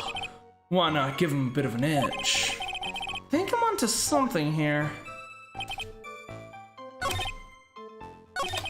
Figured out who he was pretty quick and then the investigation went smoothly. Wait a sec. Huh? I say something dumb again. Well, let me paraphrase who just testified to this court. The victim didn't have any form of ID on him. That's basically what you said, right? Yeah, basically. In that case, how were you able to identify the victim so quickly? Oh, that... He's so let down. He's got a whole sagging shoulders and puppy eyes thing going. There was a prescription bag on the victim's table along with a lottery ticket. It seems Mr. Glenn Alec visited his doctor before he went to Tribulations. And we got the victim's name from the medical records of the doc who prescribed the meds. That's a reliable enough source for the court. What should I do? Should I leave this alone or ask to hear more? Let's get about the prescription bag first of all. So, what sort of medicine was in the bag? And well, actually, the bag we found was empty. Huh? Yeah, completely empty. It was completely empty? Okay, he's an idiot. Huh. You're entering an empty paper bag into evidence? Desperate, are you, Tried? Now, what happened with the investigation after that, Detective? I actually want to ask him the other question, see what we got as an answer.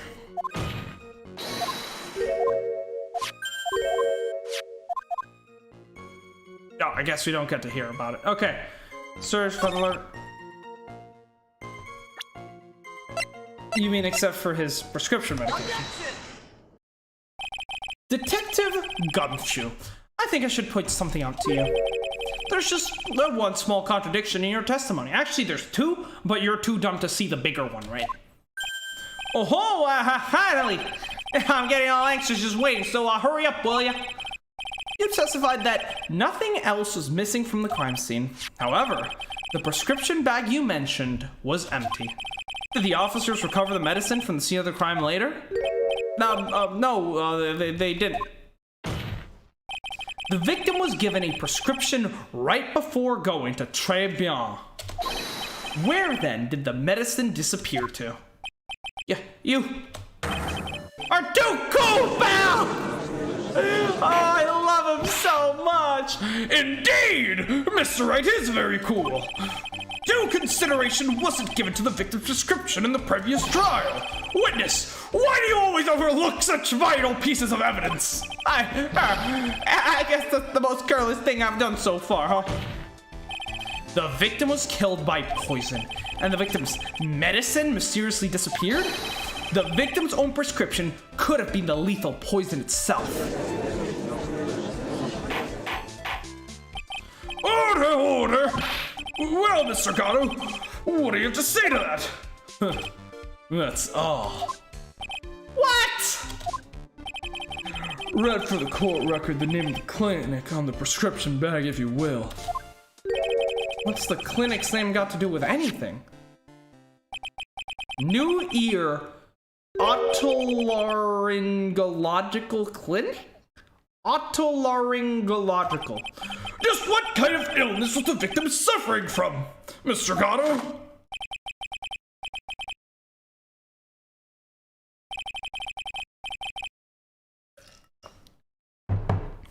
Hardly an illness, Your Honor. More like a bitter war wound, you could say.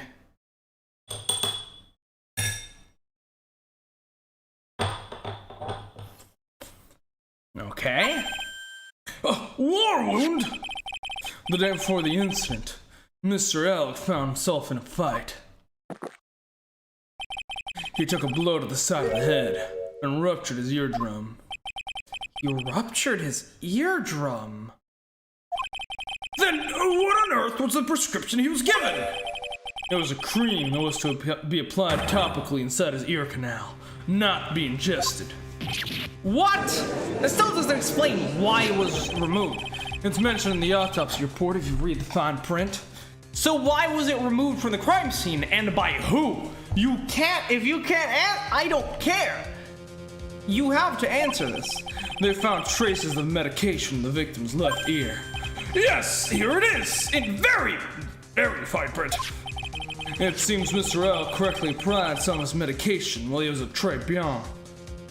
But then where did it go? Therefore, it would have been absurd to believe he would have eaten his medication. It seems this medication is irrelevant to the case after all. But who removed it from the scene? The defendant was searched, so they couldn't have. So either one of the two witnesses, tampered with the scene, or there was someone else. Oh, Nick, if you don't think of something quick, it'll all be over. She's right. But I can't get away with any old weak objection. What should I do? I'm pushing this shit. This is important. Only moments ago, Mr. Gatto made the following statement. It seems Mr. L correctly applied some of his medication while he was at Tribulations. If that's the case, then why was the medication not found at the scene of the crime? But the medication in question was for topical use inside the ear canal. That doesn't change the fact that it could not be found at the crime scene. However insignificant it may seem, it's a lawyer's duty to pursue the truth. You know as well as I do that the medication is irrelevant, Trite.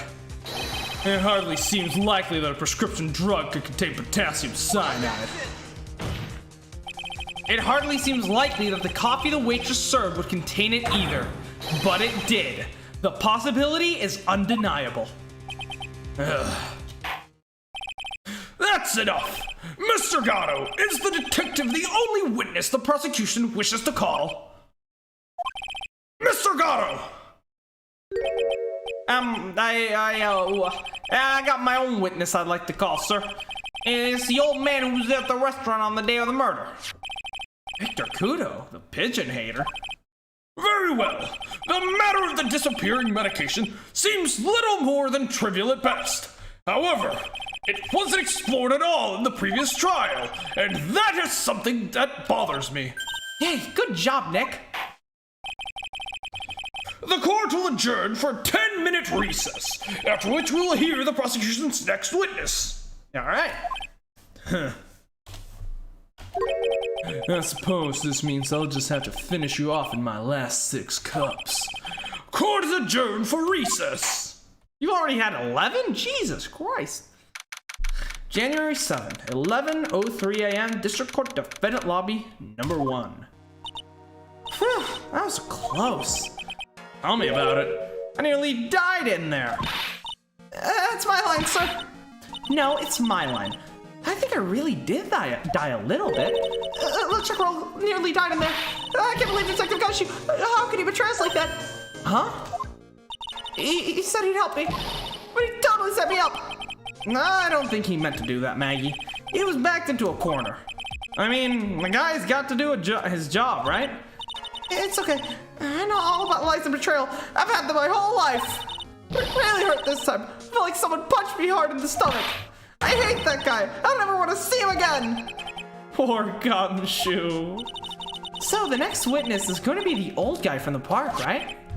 Yeah, Mr. Kudo, lover of waitress outfits and projectile seeds. I bet he's gonna be really stubborn. I mean, he's pretty set in his ways, you know? Yeah, he's a big old grouch. Are you gonna be able to handle him, Nick? Yeah, I can take whatever he throws at me, even those never-ending bird seeds. Alright, let's do this. January 7th, 11:15 a.m., District Court, courtroom number 4. Court will now reconvene for the trial of Maggie Bird. Mr. Gatto, your next witness, please. The prosecution calls the lucky old timer who cut the show over a cup of coffee. Will the witness please take the stand? Oh god, he's got his bird seeds. Bailiff, can you confiscate that dangerous weapon he's holding? Name and occupation, if you don't mind. I Inspector Kudo, born bred in the land of the rising sun. Honor and duty will make me, mind you, I can be quite emotional at times too. We don't need to hear about that, Mr. Kudo. Just tell the court your occupation. My occupation? Listen, young'un. How much call do you think there is for kimono embroidery here? Kimono embroidery? That's what I do, Morten, back in Japan. I embroidered family crests on kimonos. My ancestors were embroidering kimonos before this country even existed. Wow, a real craftsman. They're a dying breed. Hey, maybe you could embroider my costume sometime. Anyways, like I said, there's not much demand for that kind of thing here. What? No, there's plenty of weebs in America that would definitely go for some of that. So I have to take a job working a cash register at a burger joint pretending to smile. That burger joint would have been better off putting him in the kitchen. Now then, witness, were you in the restaurant at the time of the incident? Oh yes, I was eating some seeds over a cup of cappuccino. Seeds? What do you think these are? Shimmersky. I see. I learned about the tasty sunflower seeds about time in Mother Russia. So, you saw everything that happened, Gramps? Yeah, oh yes I did, I saw it all. Then please, tell the court. We're all ears. Sure, I'll tell you every last detail. He's really getting into this. What I witnessed. Alright, let's see what he witnessed. Young man was reading the sports paper. A servant girl brought to him a Giovacchino. She put something in it. The man took one sip of it and luckily he was in a terrible pain and collapsed. Yes, the servant girl, right there in the defendant's chair. I remember her well.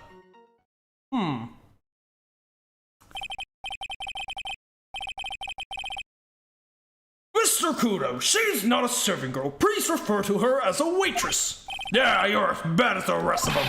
And at least all these newfangled words. What's wrong with the old-fashioned ones, huh? Newfangled? I'm older than you! All this talk of radios and glasses, it's wireless and spectacles, I tell you. Excuse me. Listen to me, everyone. Don't forget the old values. Don't let the good old days slip away. Well, I think it's about time to begin the cross-examination, Mr. Wright. Yes, Your Honor. Oh, this guy. He really needs to go see a doctor about that nose. Holy shit. Like, that shit's... I'm pretty sure that's infected. Reading the sports paper. Brought him a Javachino. He put something in it. Took one sip, look, he was terrible pain, collapsed. That's the serving all right there in the defendant's chair. I remember her well. You think LCD really saw Maggie do it? Well, he probably had his eye on the waitress the whole time. That's why he was there. But not on her face. But he was there for the cute outfits, right? Not the waitress. I guess. That's a good point, though. Hey, did I just say something clever? You did, yes, surprisingly. I wonder if the waitress Mr. Kudo saw really was Maggie. That's what we have to figure out, Nick. True. Because that is true. We did see that one other girl at the cafe. Or at the restaurant, and we have no idea who she is. But she looked to be a brunette too, so it could work out.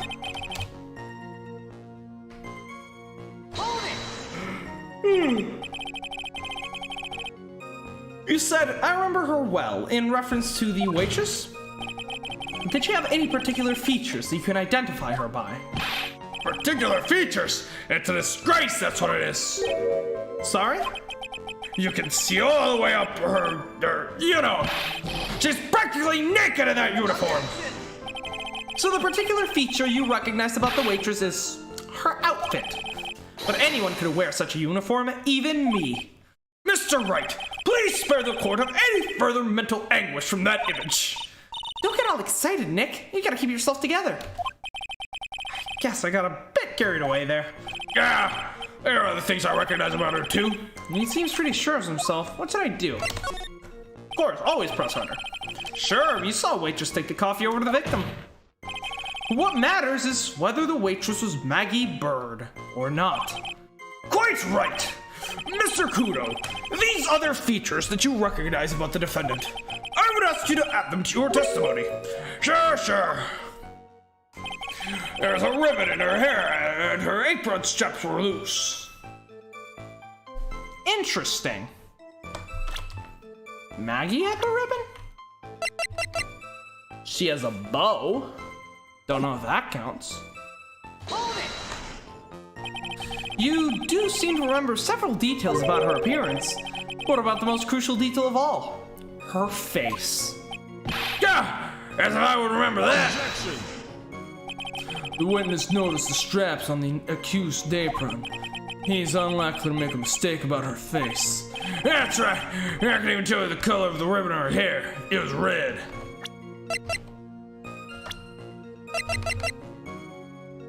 I guess that might be considered red. So you see, there's nothing wrong with the witness's eyesight.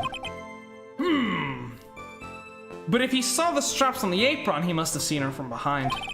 There's no doubt he remembers the waitress pretty well. What should I do? I get the feeling there's something more about this.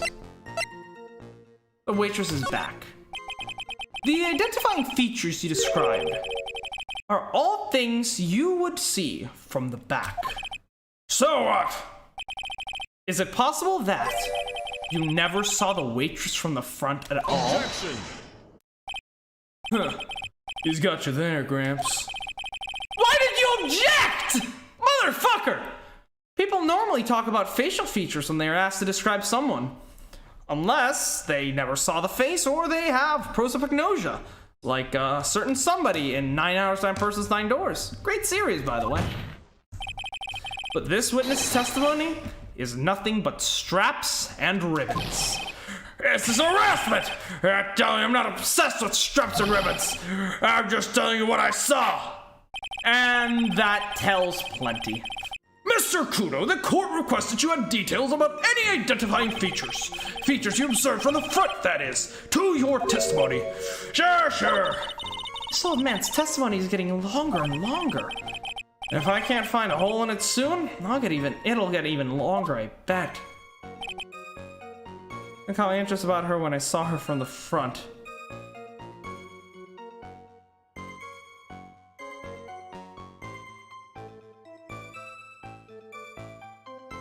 That is a contradiction. I'm not sure if I should point it out, but I'm gonna go ahead and do so. This is a bit of a shot in the dark here, but... Yep, okay. Mr. Kudo, I'd like you to please take a look at this. God, that filthy thing would suit filth like you just perfectly. Actually, it reminds me of what my grandson looks like, just after he's done eating. Have you ever seen this before? Of course I haven't. What do you think I'd forget something as dirty as that, huh? Well, you half-witted clot. Womp womp. Self-report. What is it?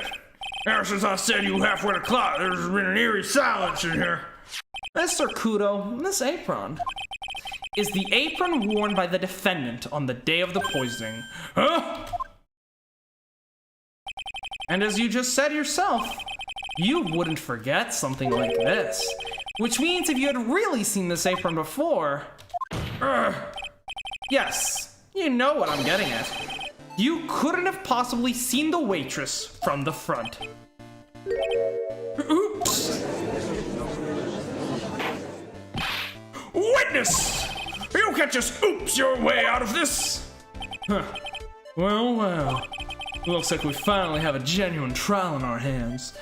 I mean, we already had one, it's just Wright was too dumb to point out the fact that she couldn't have premeditated the murder by learning about the fucking lottery numbers that day!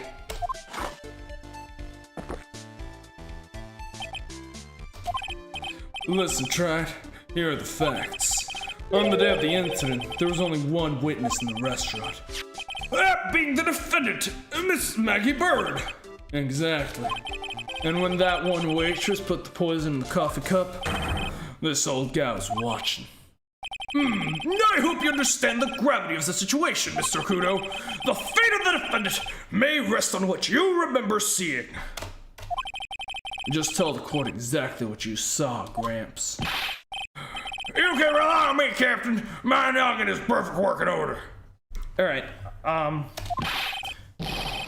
can't remember a single occasion I forgot what a burger customer wanted. he can't remember? Probably more like he's messed up so many times he's blocking it out. Very well, let's test just how good your memory and attention to detail is, Mr. Kubo. Tell us what you remember about the victim.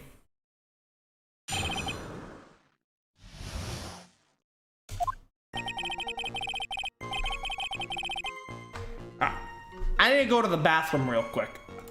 Give me a second here. I had too much to drink.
And we are back. I was muted. Alright, let's keep going. Stop hitting your nose! It's gonna burst. Here's another one of those pesky young taps wearing a broken pair of spectacles. He had a newspaper in his right hand and noisy brat kept rustling the pages. The young man was listening to the wireless. I remember that well.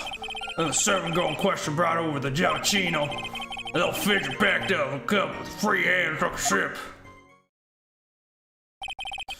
A testimony we have just heard was to test how credible the witness's memory is. It seems to me that he remembers the victim in great deal of detail. Oh yes, I heard those you know what types who were so vague about everything. How are we going to handle this, Nick? We only need to do one thing. We just need to prove that the old man's memory is shot. Just trip him up, you mean? Isn't that kind of cruel? I suppose, but that's what I do best. Tripping old people. You know, him and Old Bag would be perfect for each other. Pesky young type's wearing a broken pair of spectacles. Assuming he refers to his, you know, smart glass. Newspaper in his right hand. Noisy brat kept rustling the pages. Okay, that's straightforward. Young man was listening to the wireless. I remember that well. Serving girl in question brought over the Giavacino. The little fidget picked up the cup with his free hand and took a sip.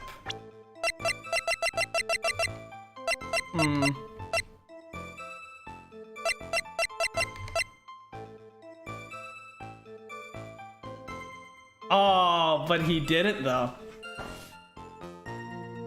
Based on the location of the coffee mark on the teacup, this teacup was undeniably picked up and drank from using his right hand. Yet you said he was looking at the newspaper with his right hand. Interesting. Very interesting. His free hand? Yeah. Which hand was that? Weren't you listening before? Cloth ears? I said he was rustling the paper with his right hand, didn't I? His free hand was his... If his free hand wasn't his right hand, then what? Ow! Ow! Huh. Perhaps the great Mr. tried his three hands. Sheesh, I was only asking. You didn't hang up on treat me like a freak. The point of this cross-examination is to establish just one thing. This old guy's memory has more holes than a slice of Swiss. I guess we just need to find a contradiction in his testimony somewhere, huh? Anything will do. Even the smallest detail. We just need one mistake and he's ours. Alright, so we just need to go ahead and present it. Okay.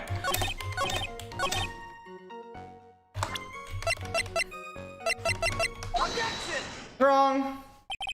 Mr. Kudo, do you remember what you were told at the start of this testimony? That this was a way of testing the credibility of your memory. I know. There's nothing wrong with my memory, I tell you. Nothing. If I got anything wrong, I'll eat the seeds and sing the pigeon song. Care to tell us where this is going, Trite? Well, prepare to eat. According to Mr. Kudo, the victim was holding the paper in his right hand, while drinking coffee with his free hand, which would make that his left. What is this? Kindergarten?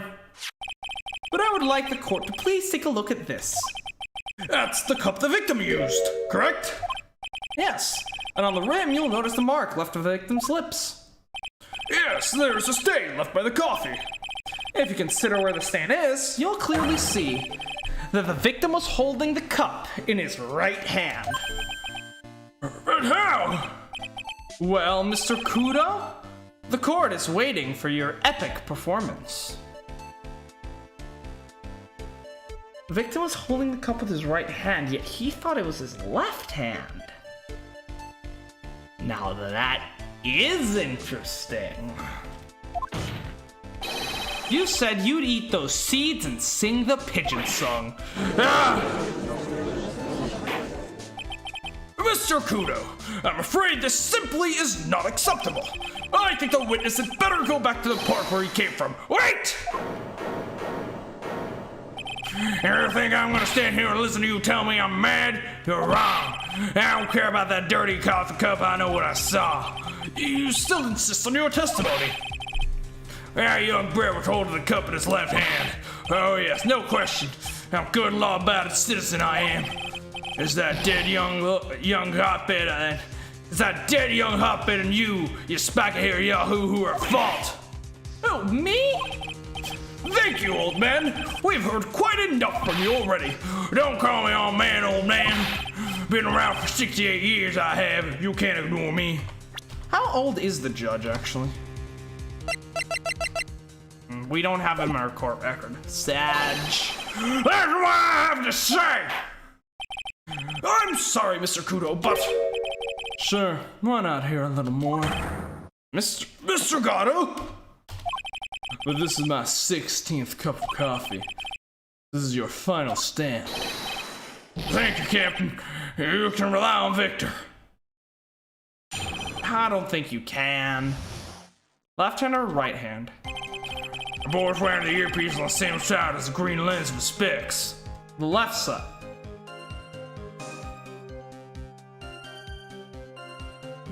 But his left ear, his eardrum was burst, meaning he was deaf on his left ear at the time, wasn't he? He kept fiddling with it all the time. He was fiddling with it just before he picked up the cup, too. And he used the same hand to pick up the cup, his left hand. We know that the victim was wearing an unusual monocle over his left eye. It wasn't a monocle, Your Honor. It was a small computer monitor used by programmers. A monitor? You mean like a television screen? Inside of the lens is a screen that displays computer data.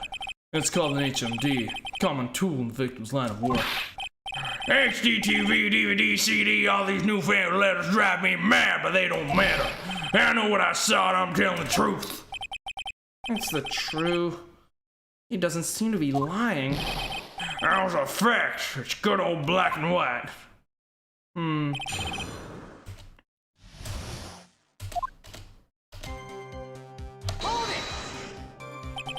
So the victim was wearing an HMD.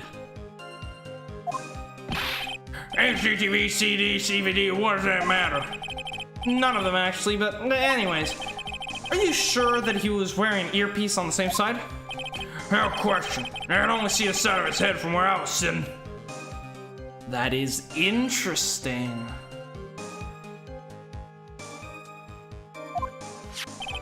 Yeah, that's pretty obvious if you look at the floor plan. On the opposite table, he'd only have a view of the side of the... Okay, so he was sitting there. Okay, got it. So if he only saw the left side... There's an earpiece on there, but...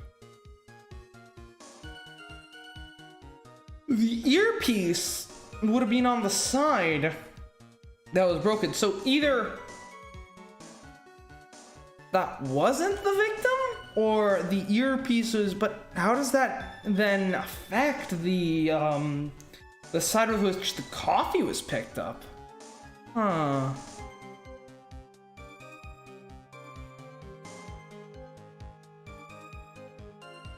Unless... Could it be that the murder actually took place twice? Not the same murder, obviously. But, hear me out here. So, at one point, because, okay. So we were going down the rabbit hole of, perhaps it wasn't, Maggie who actually brought the cup to the victim. And in fact, it was, the other, brunette girl we saw earlier. And I just figured out how that fits together.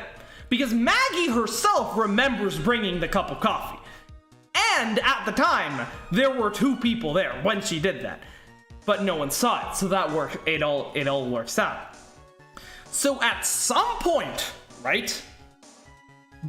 At some point, either, while the witness was not in the restaurant, right? Perhaps when he actually left the restaurant to go call the authorities, or maybe sometime before then, before or after the actual murder. I mean, sometime when the witness was not in the restaurant, when the only person in the restaurant was the chef, who is more than likely an accomplice in this case, the victim and the killer were sitting at a table. Maggie brings the cup of coffee to the victim, And as they're talking, the killer sprinkles the cyanide into the cup of coffee, and thus the victim drinks it and dies. Pretty straightforward. After that, Maggie is knocked out either from the shock, or she is like purposely knocked out through like drugs or something, right? Like if they had a separate table with if they had a separate fucking bottle with cyanide, then that green bottle might have been some kind of sleeping agent or something, you know, to knock her out. They drag her into the kitchen, and they also drag the body of the now dead victim into the kitchen, or somewhere else. They essentially hide the body. Then the killer, or someone, probably the killer, dresses up, you know, takes the clothes of the victim, dresses up as the victim, puts on the glass, the earpiece, gets the newspaper, everything. Then heads out, sits down, and begins reading as if, you know, he was just the victim. The witness comes in, right? And then, once the witness is, you know, within sight of the victim, or not the victim, the killer, then Maggie's body double, right, the other brunette girl, walks out with a second coffee cup, on which she sprinkles some she sprinkles in something, you know, maybe sugar or something, but, you know, just some kind of powder to make it seem like she's the killer. And she does it very obviously so that Kudo sees it, but at the same time, she also makes sure never to show her face. She gives the coffee cup to the killer, and the killer takes a sip. Of course, there's no poison in that coffee cup, which the killer does pick up with his left hand. And then he acts like he dies. Kudo then runs out of the restaurant to go call the police. And then the victim runs back into the kitchen, takes off his clothes, puts them back on the victim, brings the victim back over to the table, positions him on the table, and brings out the cup of coffee that the victim took and gets rid of his cup of coffee. Now, when the victim drank the coffee, he had his earpiece on the right side, and he drank the coffee with his right hand. But the killer fucked it up. Likely, maybe even because he was standing in opposite to the victim, so he saw the victim drink with his right hand, and then instinctively he did his left hand because, you know, they lined up, they were opposite to each other. So he messed it up and had the earpiece in the wrong ear and drank with the wrong hand. I think it's pretty clear how, okay, it all works out. It all makes sense. I just needed to think about it for a little second. From the opposite table, he'd only have the view of the victim's head. Get figuring it all out. Alright.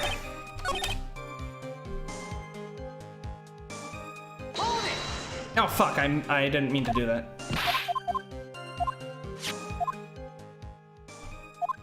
So yeah, I'd say this crime is pretty clear. And it's pretty elaborate because it requires 3 people to commit.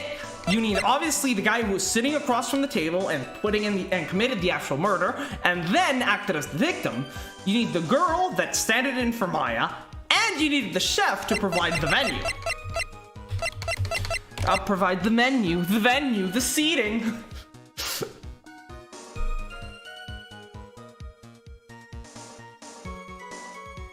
Prescription bag. Guess we'll go with the prescription bag. I'm not sure what the relevance of this is, but Mr. Kudo, there's something very strange about your observation of the victim. What? You say he was wearing the earpiece on the same side as the HMD? No question. You can lock me up if I'm wrong. It was his left ear without a doubt. I can only see that side of his head from where I was sitting. I don't think so. What did you say? You're no doubt unaware of this fact, Mr. Kubo. But the victim couldn't hear with his left ear. His eardrum was ruptured. Traces of medication for his condition were found in his ear canal. That's right. It's impossible for the victim was wearing his earpiece in his left ear, because he couldn't even hear in that ear. Is that true, Captain? It is. Pigeon! Pretty pigeon!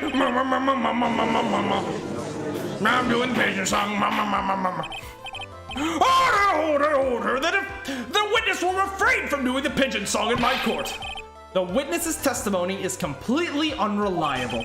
He only saw the waitress from behind, and he claims the victim was wearing an earpiece when we know his eardrum was ruptured. Oh, this is so sad! This guy's memory is actually perfectly fine! Like, I feel really bad now. Because, like, his memory is fine. We're all falling for the tricks of the,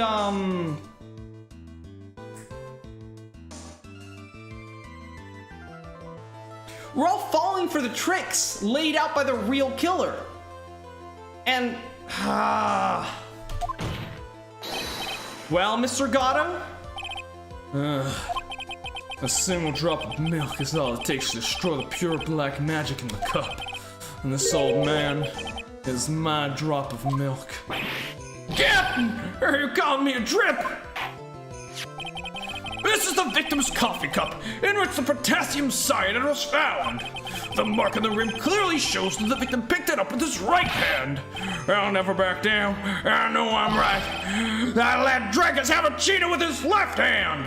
And I believe you, my man. Oh, that's such a great sprite. Let me put you out of your misery, Chief. Clearly the victim used both hands. He took a sip of the cup held in his right hand, and then switched to his left. And that's what the old man saw. What? That doesn't explain the earpiece, you fucking retard! Impossible! The witness already testified on numerous occasions that the victim died immediately after just one sip of the coffee. Which hand the victim used to pick up his cup is irrelevant, Your Honor. That's your 17th cup! The fact still stands. With one hand or the other, Mr. L drank the poison coffee. Like this. Sadly, Mr. Gatto, that doesn't wash. The point of this testimony was to establish whether the witness memory is credible. And the results are clear.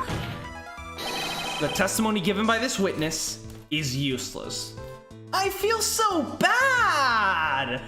This is kind of like shitting on Adrian Andrews during Turnabout... whatever the fuck. I think it was Farewell My Turnabout? I don't remember. Man.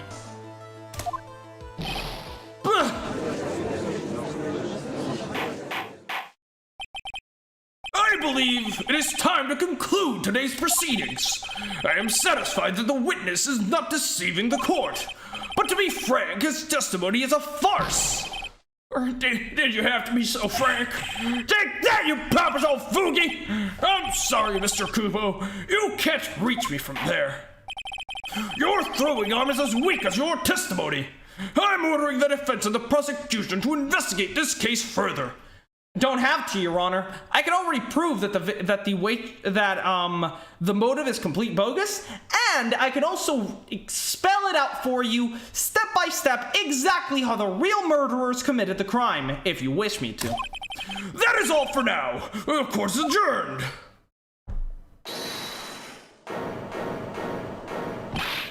Wait!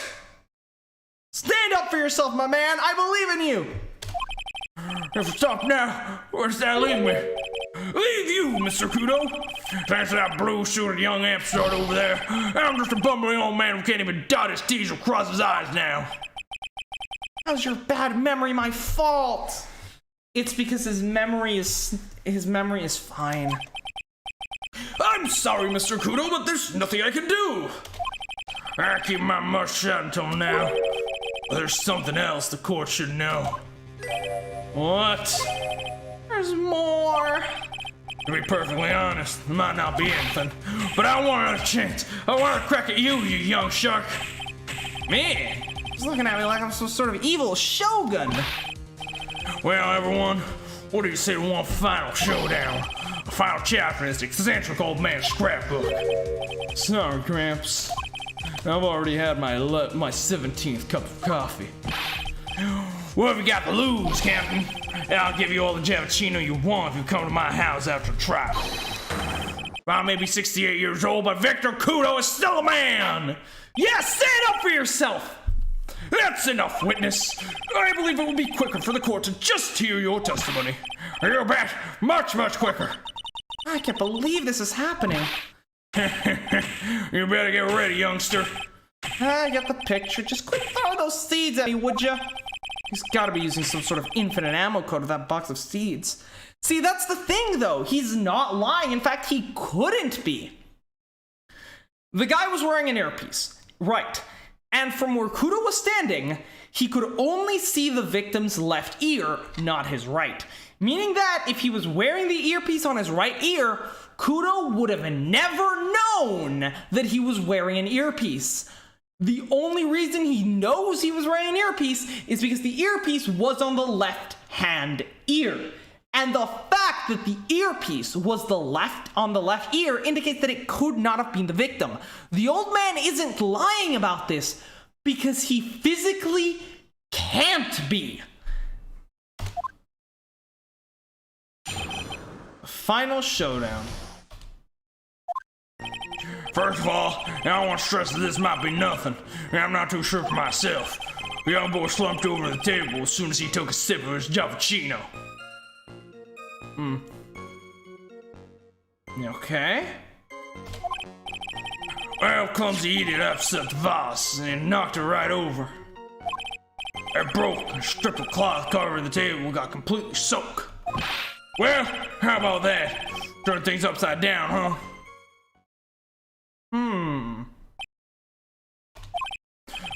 Is that all? Yeah, that's all. I remember it perfectly. You're doubting me again? Doubting a poor defenseless old man? No, we're not doubting you, Mr. Kudo. Don't you get the feeling there's a question hanging on everyone's lips, Nick? Yeah. So what? Probably. That's all I can think of, and I have to cross-examine this guy? Bird brain, that's why that's all you can think of. Very well, Mr. Wright. Your final cross-examination, please. Final showdown. Let's go. First of all, I want to stress this might be nothing. I'm not too sure myself.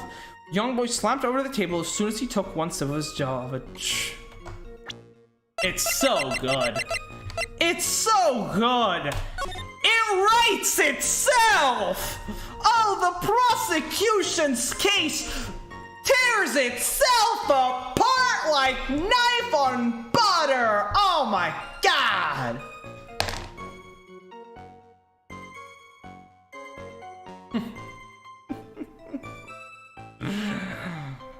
Bruh.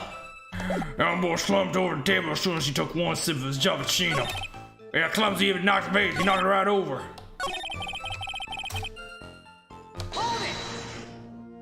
A vase, you say?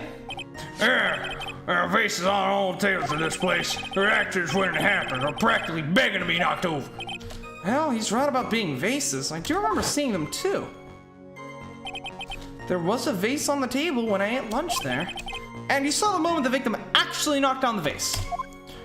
Well, it's hard to say. It's a bit unclear. How do you really define? Okay, I get it. I heard it break and the sight of it burned into my memory as clear as day. I'm sorry, Mr. Kudo, but I gotta do it to you. Mr. Kudo, this is a photograph of the crime scene. Except that this photograph was actually taken when the victim was actually murdered, before Mr. Kudo ever arrived at the crime scene. So what?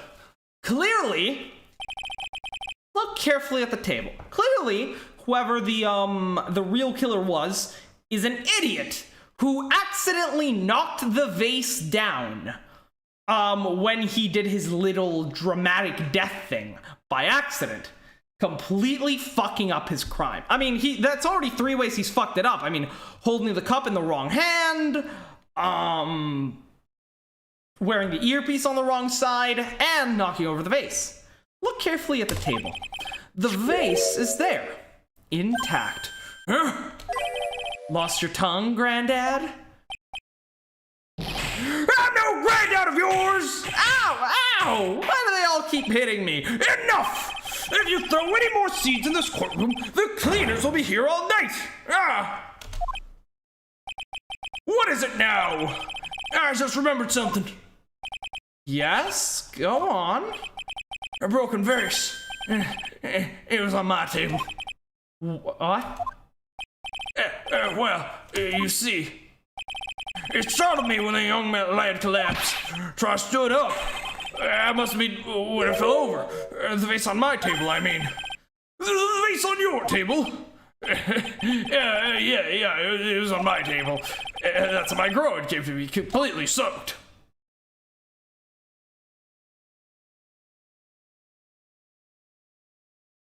What the fuck?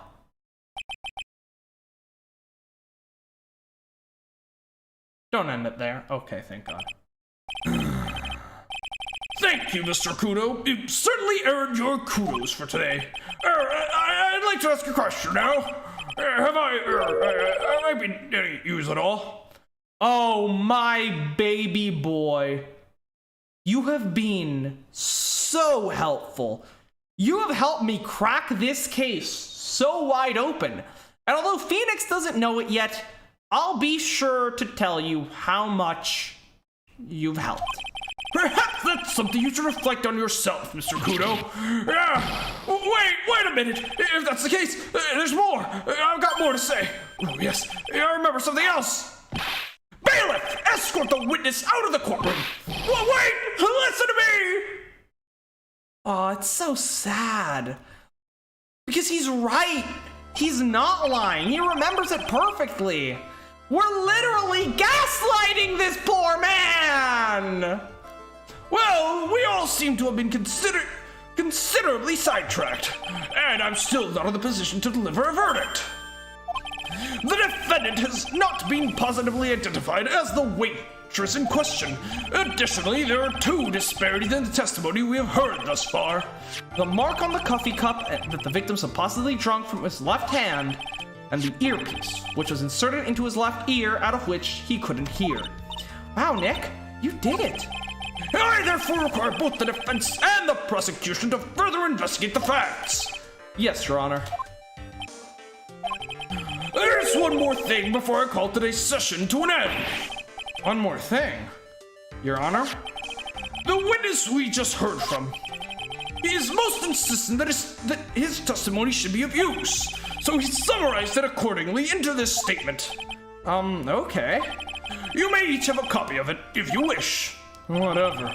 Prosecution doesn't need props like that. Oh, it's gonna come in so handy. Gato's really mad, huh? Yeah, I would be too. Well, okay, see, that's the thing though. This is entirely his fault. Like, 100%.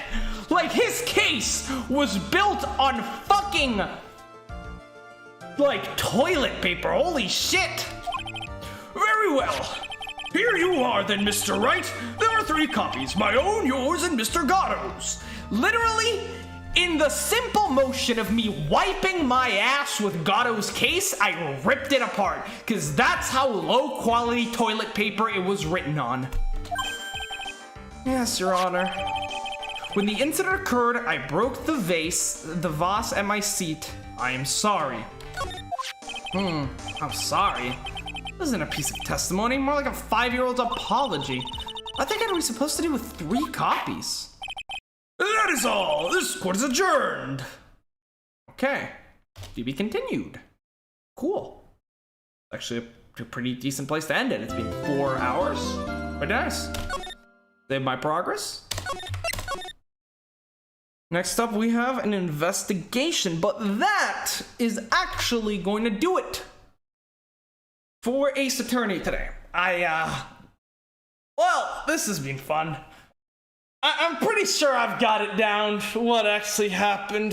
The crime was committed before Kudo ever arrived. And that's why there were two people there, and that's what Maggie saw. After that, after Kudo arrived, the victim, the killer stood in for the victim using his clothes and essentially faked his own death, including even a body double for Maggie, who very conspicuously dropped some powder into the coffee. And,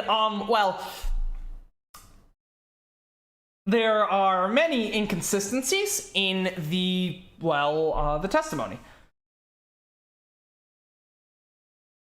Because Maggie, I don't think Maggie ever heard the vase break. I think that might be the key here. I think if we can get Maggie on the stand and ask her with regards to the incident, try to see if she can tell us anything about a broken vase. Anything. Because if she can't, then that proves that Maggie didn't see the same incident that Kubo saw. Because the incident that Kubo saw was just a recreation designed to trick him into testifying against Maggie. It's pretty fucking clever, if you ask me, but, you know. Should have checked what side his fucking earpiece was on! Hey! That's pretty much it. Alright, yeah, so, that's gonna do it for today. I think this seems like a really easy case. I'm hoping maybe there's more to it and that I'm wrong, because this seems very fucking obvious. I mean, it took me a bit to get, don't get me wrong, but just, I essentially applied the Mia Fey testimony here, rather than trying to determine whether or not the witness's testimony was true. I simply went off of the assumption that it was true, and then worked from there. What would that mean? And, well, that essentially allowed me to figure out the fact that the crime actually took place twice. Which also makes sense considering the different accounts by both parties. And it worked because I did mention at the very start of the trial how the time of death could have been as early as an hour before the police was called. That's leeway. Because it's entirely possible that the guy was killed, he was moved to the kitchen, clothes were changed, guy came out, Kubo came in, drank the coffee, went out, swapped his house, cops arrived, put the body back in place, boom, boom, boom, less than an hour. Easy fucking peasy. Completely easy. So, that's where this leaves us, and I'm pretty confident in my theory, I gotta say. I guess tomorrow we will see if it pans out. Pretty excited. All right, yeah. Well, not tomorrow. I'm retarded. Thursday. If you're new here, well, anyway, regardless of whether you're new here, thank you for being here. It's, great having you. And if you're new, don't forget to, like, comment, and subscribe so you don't miss the next episode, which will be Thursday at 2, hopefully.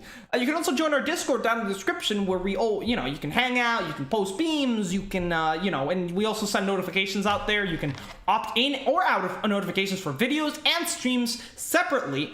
So that's honestly just a better system than YouTube, if you ask me. And yeah, that's pretty much it. I will be coming back with Ace Attorney this Thursday. Then tomorrow, I'll be starting Shin Megami Tensei 3 Nocturne, featuring Dante from the Devil May Cry series. Saturday will probably be Danganronpa. I'm still not sure when that series is going to start up again, but hopefully this Saturday. And then Sunday will be Persona, as usual. But yeah, this has been great.